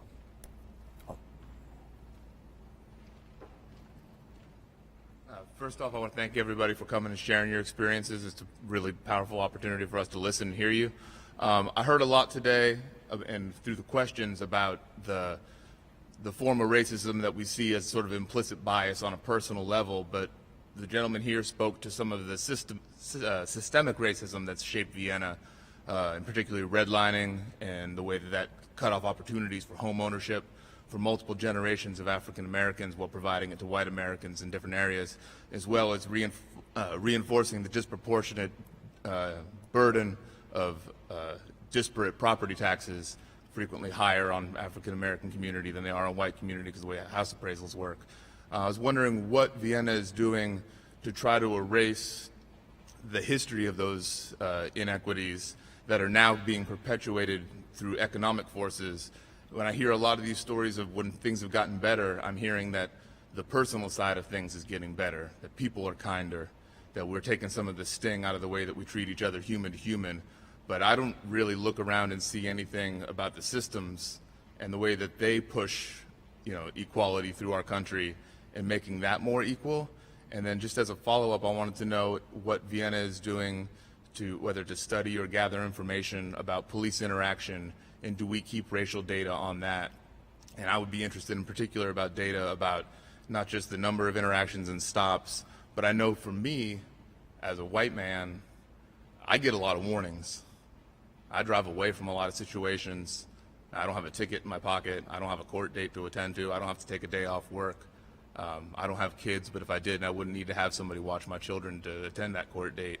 And do we keep records of police interactions that do not end in a citation, even though one could be given? And do we check to make sure that that's being done equitably and fairly in our community? Thank you. I'll try to address some of that. The first part is I can say, at least from what I have an opportunity to impact is the hiring of employees in Vienna. And the 9 years I've been here, I've been able to impact the hiring of more black men and women in leadership, white women in leadership, and I do that based on the people who are the best for the job. and not because of any particular attempt to hire black people for black people's sake or women for women's sake, but hire the best individuals.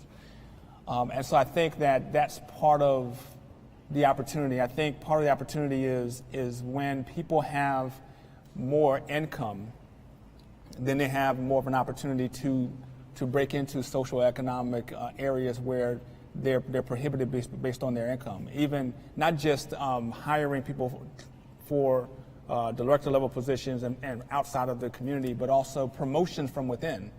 I've promoted a number of black individuals, men, women, as well as white women as well from within, giving them opportunity for more income, which gives them more opportunity to have varied opportunity to live where they want to instead of restricted to where they can afford. So that's part of what I see as far as my role is concerned. There may be other things that can be done that may be beyond what I can impact and affect. And then you had a second part of what you mentioned. What was the second part? Oh yeah, the police data. Yes. So we do have police data.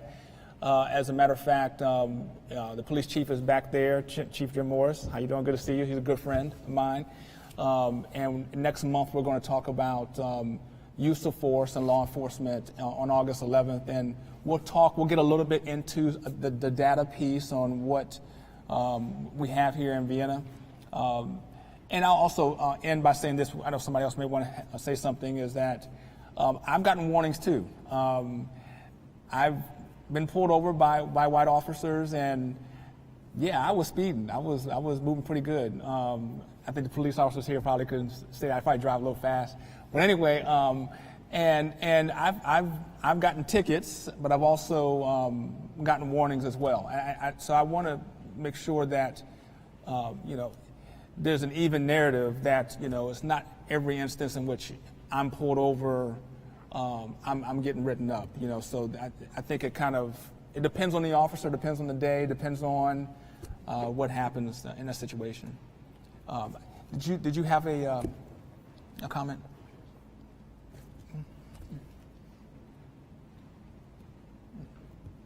Thank you for being part of this conversation. I think it's been fabulous.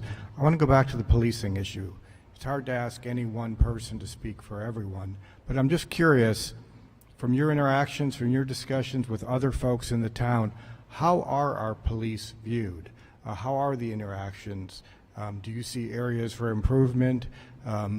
Just can you talk? I think that is very much the issue of the day that's going on across the country, and I'd like to hear a little discussion about how our specific police force here in Vienna, how it's interacting with everyone, and are there any insights or advice or thoughts you'd want to give in that specific area? I actually do have. So I work for the town. I actually do IT for the police department. I am in the police building every day. Well, not right now because of COVID and little ones, so on and so forth. But normally, Monday through Friday, I'm in the police department doing IT-related stuff for police, working on cruisers, working on computers, emails, servers. I've seen some data. I've seen, the ICV set up, so on and so forth. So my knowledge of how a police department works is very intimate at this particular point in time. And I will say that in my experience and just being over there at the town, to answer your question, I honestly do think that our police officers, in my experience, are probably the better guys to have in your back pocket. Any of the tickets I've ever gotten have all been outside of the city limits of Vienna.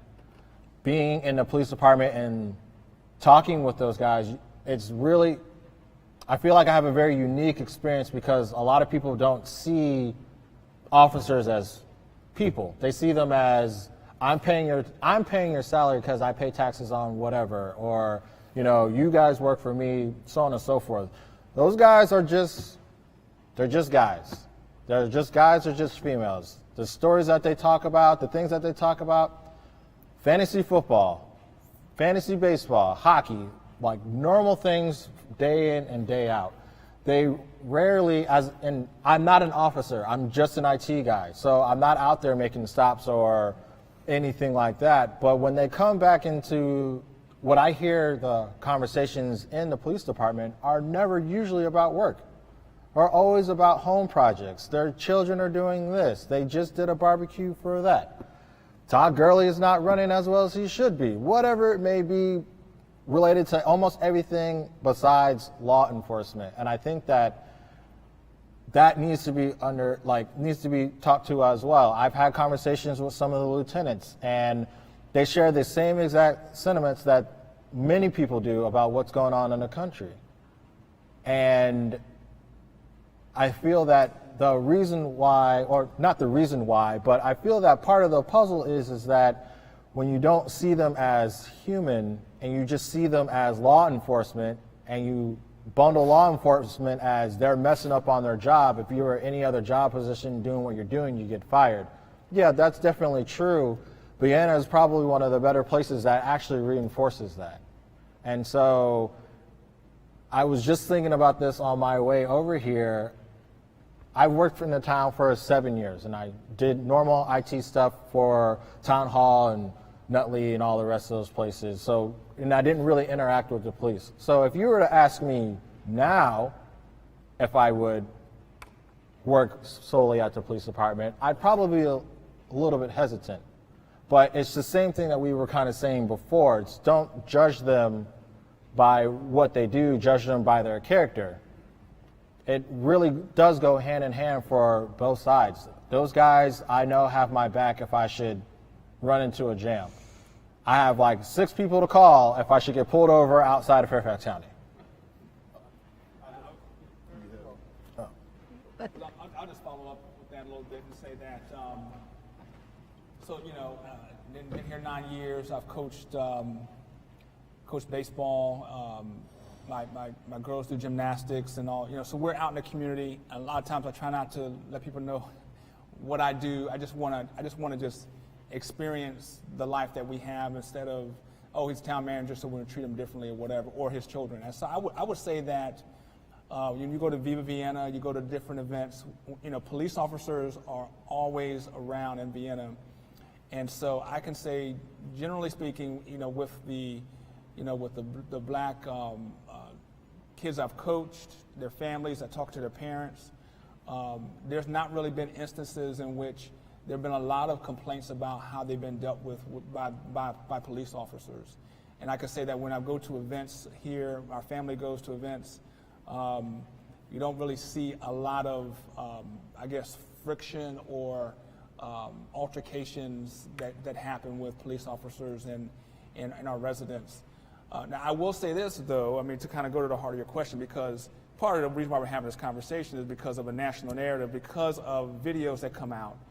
And those videos that come out, they are real videos of real people having real experiences and pain. And part of that narrative is the fact that, okay, it's kind of hard to see that and then not look at officers near you and not internalize that. And so I say that because, like I said, I have 8 children, and our oldest 2 are 20 and 18 boys. Their interaction going in the community, they don't really feel as though there's any risk to them at all, really. They've grown up here and they enjoy it. I've got the next 3 are girls, and they're 17, 15, and 13. And while they do feel safe, they have a different view. They internalize what we see in these videos, and not that they necessarily are afraid of Vienna police or are intimidated by Vienna police, but they're more cautious because of what we're seeing in the national narrative that plays out. And that national narrative is real. Doesn't mean that Vienna police are doing that, but I think it's cast on our Vienna police because of what we're seeing in the national narrative. So we got to find a way. I think that's the heart of your question is, how are Vienna police officers doing? I think generally they're very good officers, and like Charles is saying, they're people who have lives and families, and they care about the people in Vienna. But I think even with them being very good officers, there's a growing perception, I think, about who they are and what they're called to do and how they do their work, even when they're doing their work really, really well. So I hope that helps. Yeah. Gentlemen, thank you for, can you hear me? Yeah. Thank you for showing up and telling us your stories. We appreciate it. I feel like you sort of avoided directly answering that gentleman's question, and the anecdotes are lovely and wonderful, but anecdotes are not science, and we do know that Fairfax County has collected racial data on police interactions with our citizens, and the data shows that there is a problem. My understanding is that the Town of Vienna does not either collect racial data on how we interact with our citizens, or we're not releasing it to the public. So I love the anecdotes. I'm glad that your sons feel safe. I'm glad that you all have had good experiences, but I think the bottom line is that we need to collect racial data on who we're interacting with, who we're pulling over. I know the Town of Vienna police pull over a lot of people who are driving through our community, and you know, those are not white people that they're pulling over. So I would like for you to address whether we're collecting data on our interactions by race. Right, and we are collecting that data. We'll talk about that next month. But I think that part of the answer is the fact that, and it's complicated because, just like it was mentioned here before, the African American community here is about 3%. So I think that if we had a higher percentage of African Americans in the community, like, so you go back into the day that Tony and some of these guys were talking about, when the population was greater, you'd have a higher touch point with the police officers, and we probably would see some of what we're experiencing, I guess. So Fairfax County, for example. Fairfax County, you look at that data, well, that data includes a high percentage of touch points between police officers and African American people. So when we have a 3% population, I think that we're not necessarily going to have the statistics that's going to bear out what you're asking, because our population is not that high as far as African American. Well, for example, in Fairfax County, the county percentage of African Americans is about 10%, but their use of force is at about 45% with African Americans. So why that discrepancy? Now, there may be a really good reason for that discrepancy, I don't know, but you don't even begin to look at those issues until you're collecting that data. And people are going to excuse that discrepancy as well. Black people are more violent, but we need to look at that as to why so much more often the interactions with African Americans are violent as opposed to the white criminals. Right. Or white, where white people committing crimes may be handled more gently or without violence. So it's just important in terms of looking at the big picture and collecting the data. Right, and I would say, I mean, obviously, black people are not more violent. I think that when you even the 10% that you're talking about, typically you have ethnic groups that are in the same neighborhoods and communities. So while it may be 10% in Fairfax County, there are probably pockets, like maybe Springfield and other areas, where you have a large percentage of black individuals in certain neighborhoods and communities. So it's not, I wouldn't say that there's 10% dispersed evenly throughout the county. There are pockets throughout the county where there are more black and Hispanic, black and brown people. And in those communities where you have the concentration of black and brown people, you have that law enforcement, black and brown people, a lot of contact, a lot of interaction. You have some bad officers. You're going to have statistics that's going to bear that out. That's why I'm saying here in Vienna, we don't have, so they're talking about a day where you had Malcolm Heights, where you had a concentration of a black community. Well, you probably would have at that point a higher touch point with police officer and law enforcement there, and there probably a statistic that would bear that out. Here in Vienna now, you can't really say that there is a community where there's a concentration of black people. So that's kind of what, yeah. So if we had the racial data, that would bear out. Well, I think we'll get into that. We'll get into that next month. But I think we do have the data on that. I think we do. Okay. So thanks, and I know the chief quite well, but I don't know the other police I chat with them sometimes when they're with the chief and I see him out and about. But I'd like for everybody to have the same experience Charles has. And that means getting them outside of those 3,000 pound shields of metal and those roaring motorcycles, and maybe having the policemen walk around. I'd rather have them on bicycles, right? Right. So I would love to see the police out walking around so people would get to know them and not be concerned and afraid regardless of who you are. Sure. But have more interaction like Charles is able to have to make it a more personal experience. Sure. I also want to see the data collected. Sure. Absolutely. Because I think that then we prove out your point if you're right, and we prove out we prove out Sure, reality. absolutely right. Whatever the data turns out to be, as long as it's collected properly, right. we prove out the point. Thank you. Can I say something on it? Oh yeah, Tony. Yes. As being a retired police officer for 20-something years, community policing is great. Okay, but not only that, you have to have good training. So if you don't train officers, put them in the community doesn't mean anything. Okay, so it starts with training, and I think Vienna goes through the same academy that I went through, Fairfax County Criminal Justice Academy. They teach us the same thing. So when Fairfax County went to community policing, they would park the cars, the guys would get out and walk around and get to know the neighbors and so forth. So that's something positive, and I can't speak for the town manager, but maybe you guys need to go that way and try it. I'm sorry? Maybe they need to try that. Yeah, I think so. I think it would be great.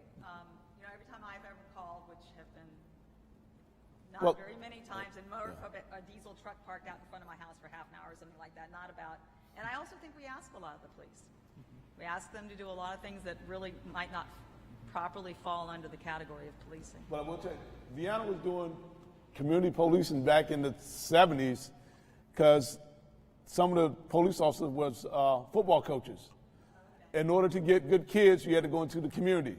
So that was community policing. They would park the cars and talk to the kids to try to get the kids to sign up for Little League football. So that's and it worked because they got a chance to get to know the parents, and then they got a chance to get to know the kids and the community got a chance to get to know the police officers.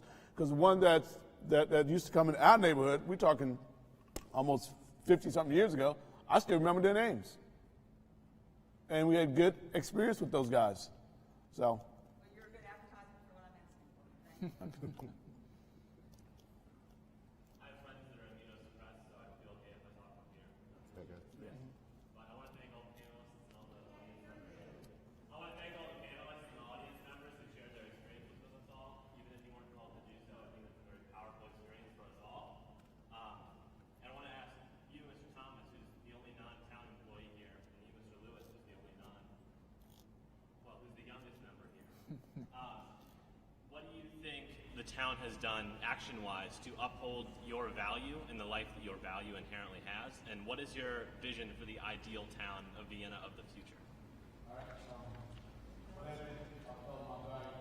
Well, I think we're trying to do one school, one community, one community? One Vienna, yeah. Yeah, one Vienna.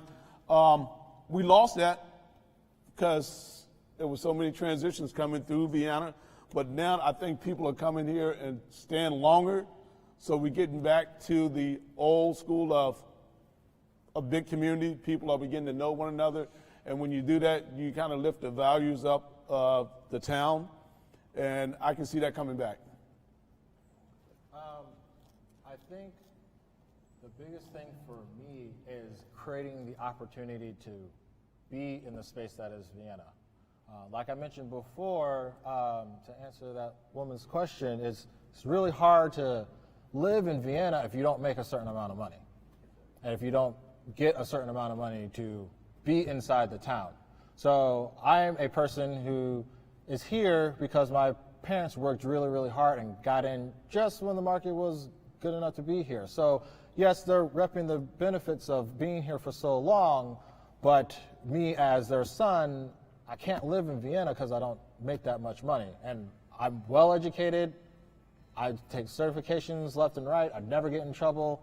I'm active in my community, but I can't live here because I can't afford to. And I don't think it's the one up that majority of white people have that black people don't have is that you guys have that extra cash flow that doesn't exist.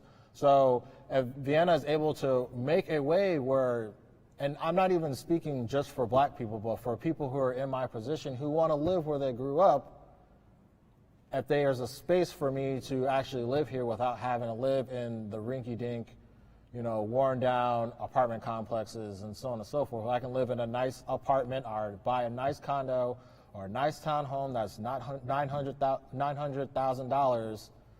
That would make it a lot easier. And then I can actually do more than just work here. I can be part of the community a lot more. I can bring my daughter here. She can hang out with her grandparents. We can go to the park. We can invest in more businesses because I can spend more time here. It's, I live in Montgomery County. I commute every day in and every day out. When traffic was bad, it's an hour to get in plus. When traffic was bad, it's an hour and a half minimum to get home every day. I would love to trade that in and be a block and a half away from my parents. So hopefully with the new town council, the new mayor, they're taking the initiatives to find ways to bring people in of all colors at a price. And I understand that, it's all market value, right? You got to be, competitive. You can sell, so on and so forth, blah, blah, blah. But if you don't give people the opportunities to live here, you can't expect them to want to invest any time or any money outside of necessity. I come here, I spend time here because of family, because my job is here. If none of these were here, trust me that there's no point in me coming to Vienna. It's just too expensive to be here. But my overall optimism for Vienna changing that, I think, really starts with how Vienna wants to be viewed. Do you want to be the small town with the small town values, or are you going to kind of understand that the times have changed and that might not necessarily be possible? Well, if that's not possible, then what are you going to do to bring people in?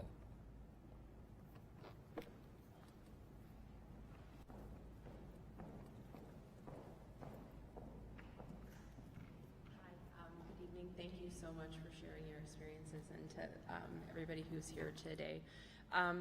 One issue that I've been concerned about is the names of different locations or streets or other places in the county, and this is again another national discussion, named in honor of Confederate leaders. And so I'm dismayed that just outside the bounds of the town of Vienna there's a Stonewall Manor community, for example, which I imagine there's nothing that town leadership can do about. And I also understand that the Fairfax County Board of Supervisors is reviewing this and trying to identify all the places that are so named. Thank you, that was my question. Are there locations in Vienna, streets or other locations, parks, anything that people who are concerned about this issue should be aware of, and is there anything that the town can do if so? Thank you. Sure. As of right now, the only Confederate name that we are aware of is Wade Hampton Drive, which is in Vienna. It is actually currently under review, and we're going to be taking a look at ways that we can address that. So that is something that we are actively as staff, and then we're going to ultimately work with the town council to see if anything will be done with that. There are people who live on that street, so they're going to have obviously some say about that, but certainly it's on our radar. We're aware of it, and it's something that we're actively addressing.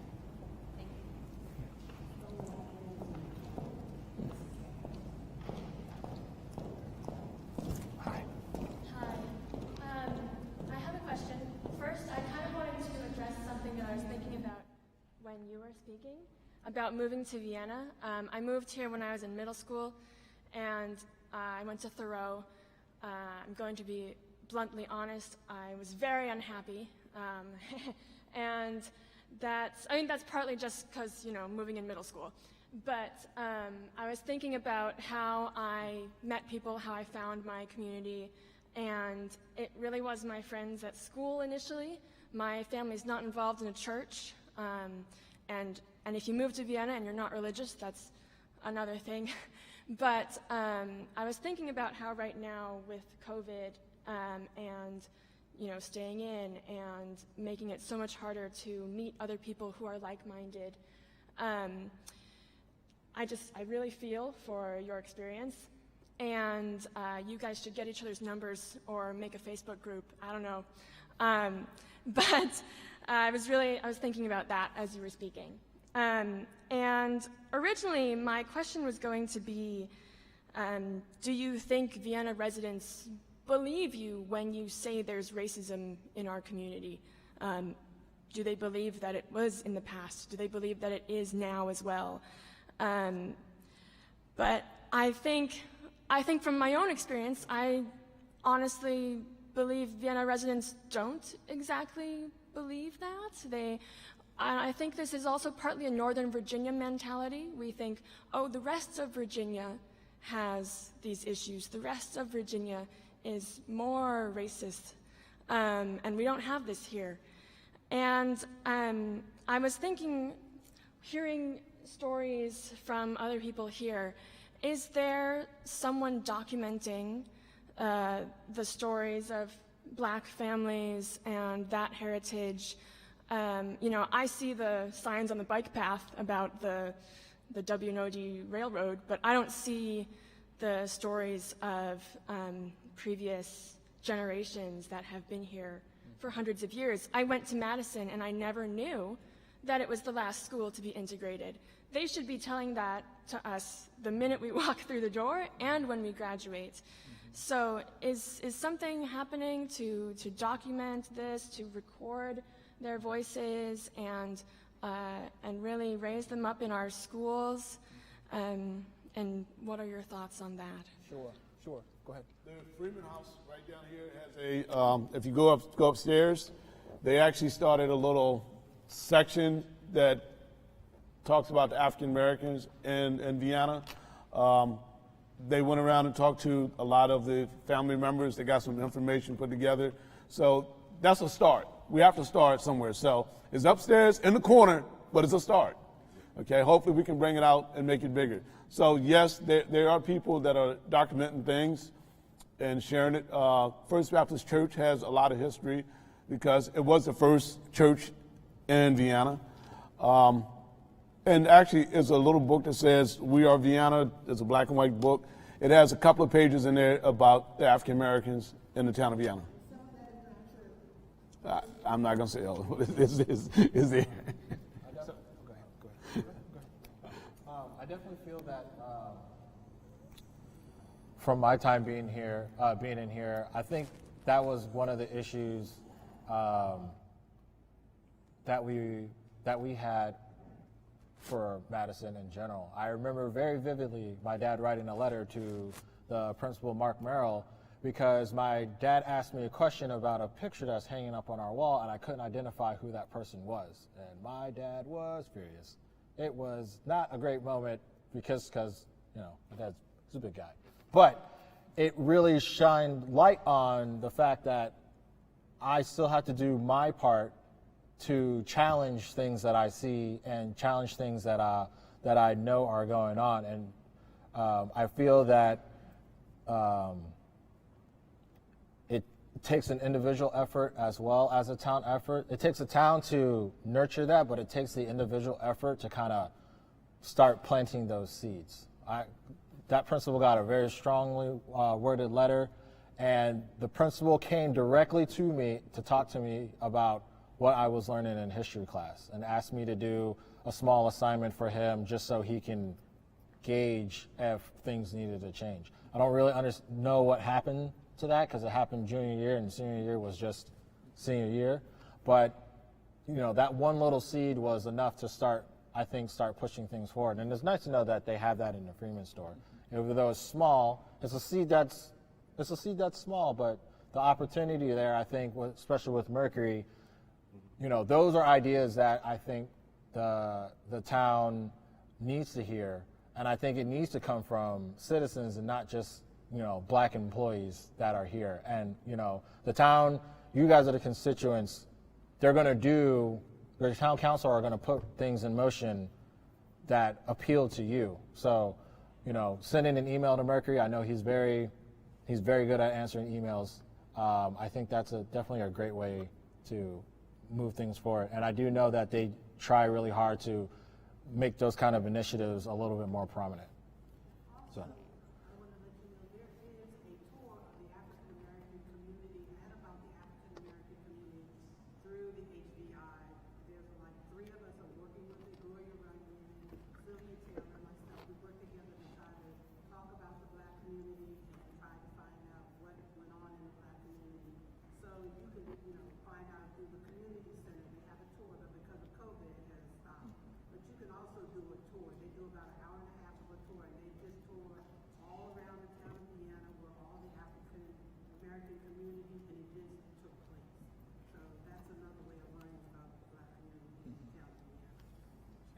I want to follow up as well. And so on the two-part, first part, racism in Vienna, I think that in every society, there's always going to be a measure of racism.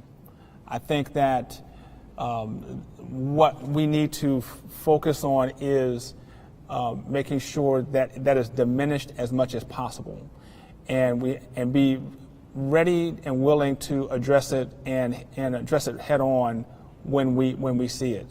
I would say that Vienna, generally speaking, doesn't necessarily have a tremendous race issue, but there is the issue of race that I think is just underlying, that's always going to exist, and we have to be comfortable in addressing it in a respectful way whenever it shows up, because it's unavoidable. I mean, I think, people are people, and you talk about like some of the stuff that they dealt with back in their situations. I had a phone call today with someone sharing me their story about something that they observed that happened in real time a couple of months ago here in Vienna. So I mean, it does exist and happen, racism. I don't know that I would not say it's the majority of people's experiences, but it's here. And we have to have the courage to stand up against it whenever we see it and address that. The second piece that you're talking about actually kind of connects with the first, because I think it's a problem in our society where we have to have African American history over here in this lane here. Like, you have American history as this broad American history, and you have this lane for Native American history, you have this lane over here for African American history. Well, guess what? We say one Vienna, we're one nation. Okay, so all of this should be intertwined. It should be that at every school system, particularly here, they should be learning about the contributions of African Americans here in Fairfax County. That should not be something that's foreign. That should be something that's interwoven with American history together, so that we all learn about all of our cultures. I think when we get there, then it's going to address the first part about the racism piece, because then you'll be able to respect other ethnicities and what they bring to the table. Fairfax County is addressing that because I know some members on the school board, they were running. That was one of the things they talked about. Right. That all of this should be part of Fairfax County, typically whatever they teach in school. Because I complained about it to them when I was in school, and we didn't learn anything about African American. You had to learn it on your own, or through family members that knew about all this stuff. And, this all should be taught. Like in the town of Vienna, the history of black community is the town of Vienna. Because the majority of the town used to be predominantly black in its community. I'm sorry. We can't hear you when we broadcast it unless you're on the mic. So if you have a comment, if you step. Fairfax County is addressing this issue. When these school board members that are now on the school board, they said that that was one of the things that they wanted to address. They wanted to address because there was not black history, Native American history, Asian American history, Hispanic community, Latinx community wasn't addressed in the school system. And it should be addressed throughout the whole country. But because I live in Fairfax County, that was one of the things that I wanted them to focus on. and also focus on getting names changed of all these Confederate people like Jeb Stewart, Lee High School, Key Intermediate down in Springfield High School, in which he was a racist. If you don't read the last two stanzas of the God Bless America, I think, or America, or something or another, everybody should read that. That is a very racist stand if nobody noticed. And pardon? Yeah, well, huh? Yeah, the Star-Spangled Banner. Everybody should read the last two stanzas. You don't sing the last two stanzas because they don't want you to know that it was two racist stanzas in there. He was not supporting getting rid of the slaves. He wanted to keep the slaves because his family owned slaves. So those are the things that need to be taught in school about the history, why things are there, like Thomas Jefferson owned slaves. Sally Hemings was his mistress, who he had children by, who now live in Ohio and other places around the country. So those are things that kids need to be taught, not this fake history that we learn in school. Okay, I think we have maybe time for maybe one more question, and then want to wrap up.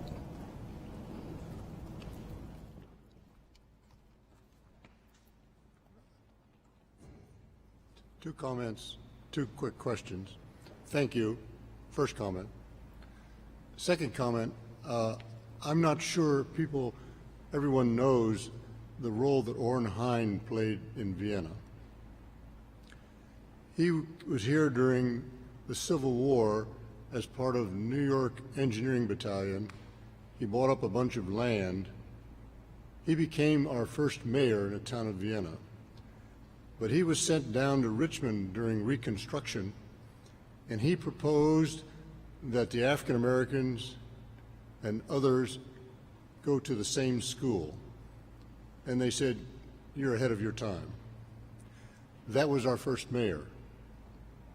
The other thing he did, When the town became incorporated, that's when he became the first mayor. right, in 1890, but he was the one that donated land for $1 and gave the supplies to build the First Baptist Church.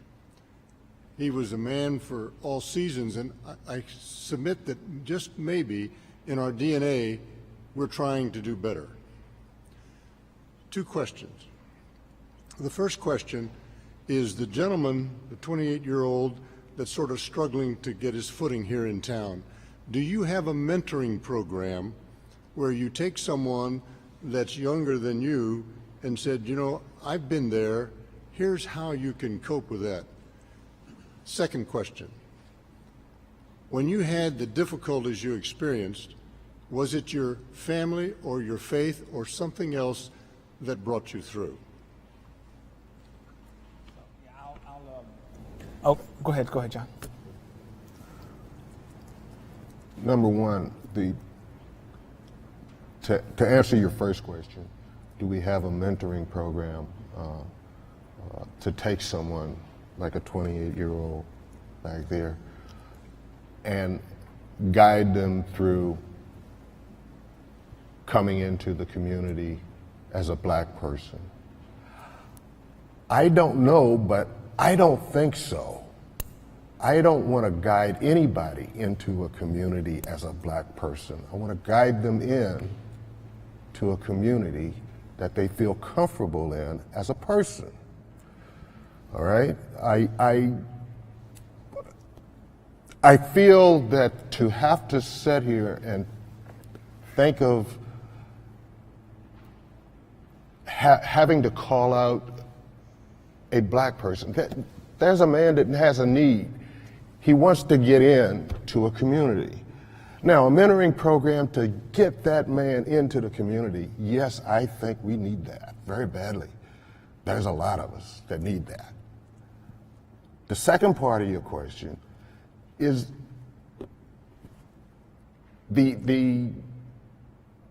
I think the people that you meet that you can grab a hold of right beside you to show you that there is the church, whatever group you're involved in, to bring them in. that would be the mentoring groups that are available. And I think there are plenty of those groups that will accept them. All right? But I would not bring anyone into a group as a black person. I wouldn't bring them in to a group just to bring them in as a black person. I don't want to talk to people like that. I want to talk to them as a man. Me, I'm a man, you're a man. Let's go over here, if it's just to go down to the inn and have a beer,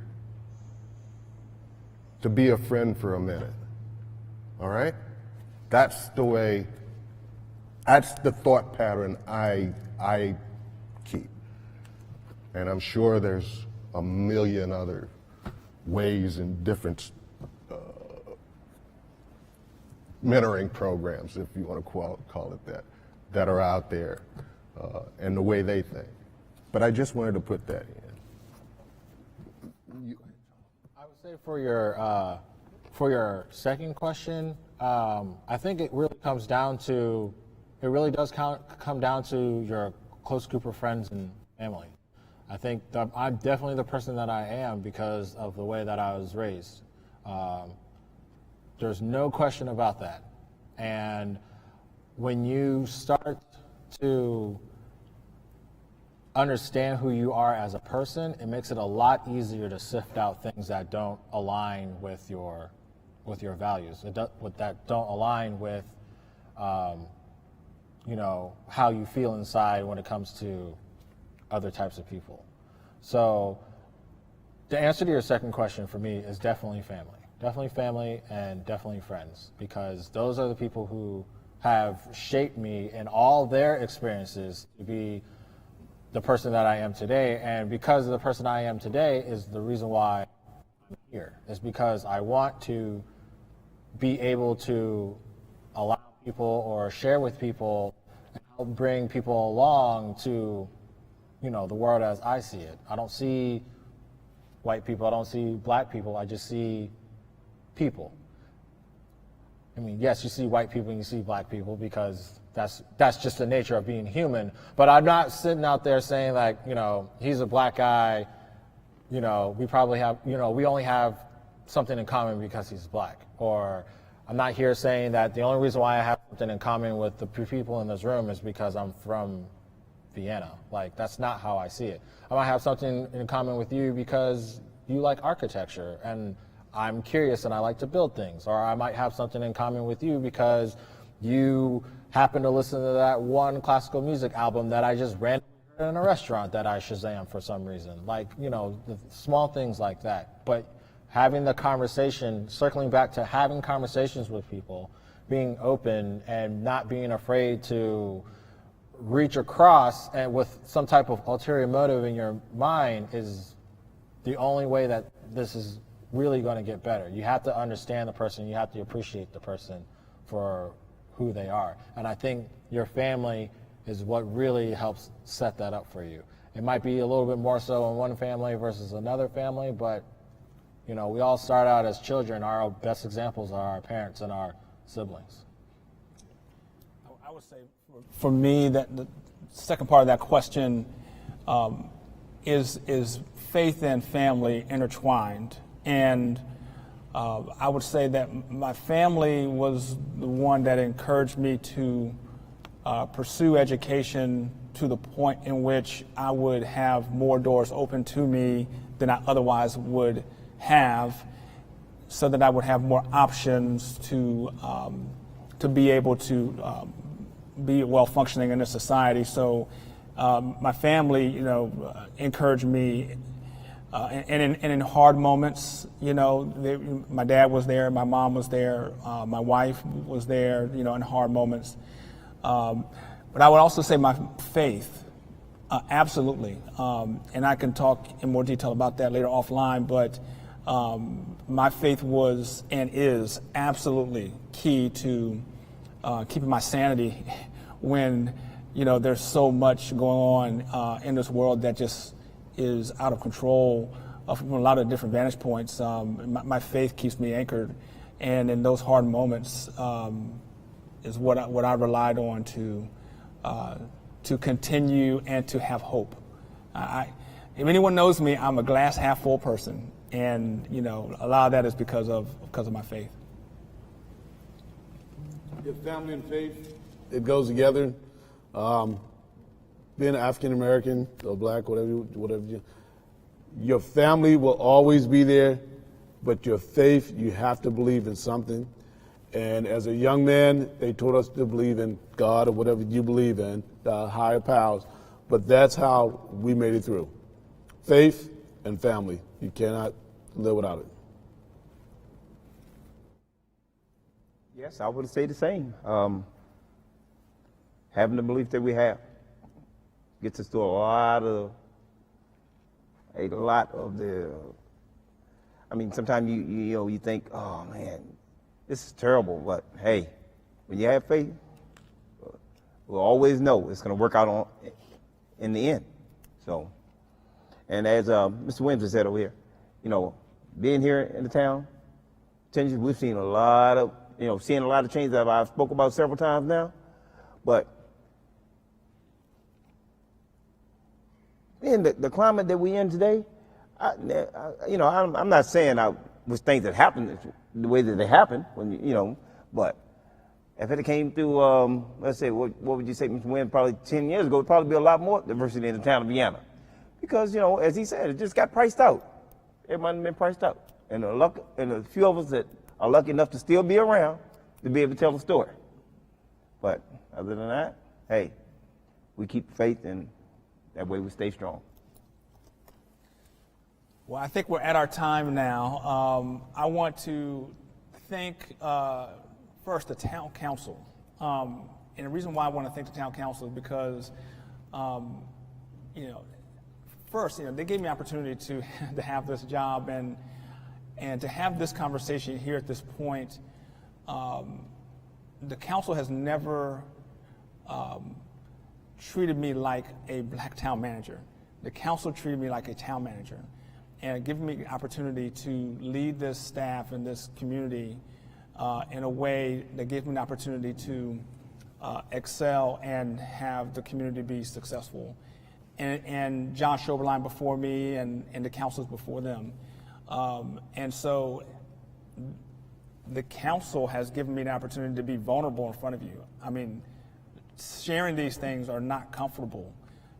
It makes me think about things that sometimes have been buried and I've moved on. And so I just want to say thank you to the council members here and the council members watching and the council members that hired me to give me an opportunity to be a town manager, to be a regular person town manager in Vienna, one of the greatest communities in Virginia, and one of the greatest communities in our nation. And I just want to thank you all for that, for giving me an opportunity to do that. And thank you to the panel. I know that I asked you all to help me here because I'm just one voice, and you have more voices, then you have more variety and different perspective, and I want that. Thank you to Lynn for helping to keep us on track here and asking hard questions. And thank you, all of you, for coming here tonight. So just thank you very much.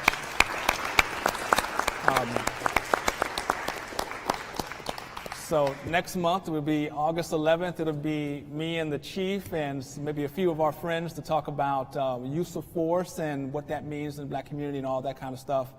Because I think that's very important for us to continue the conversation.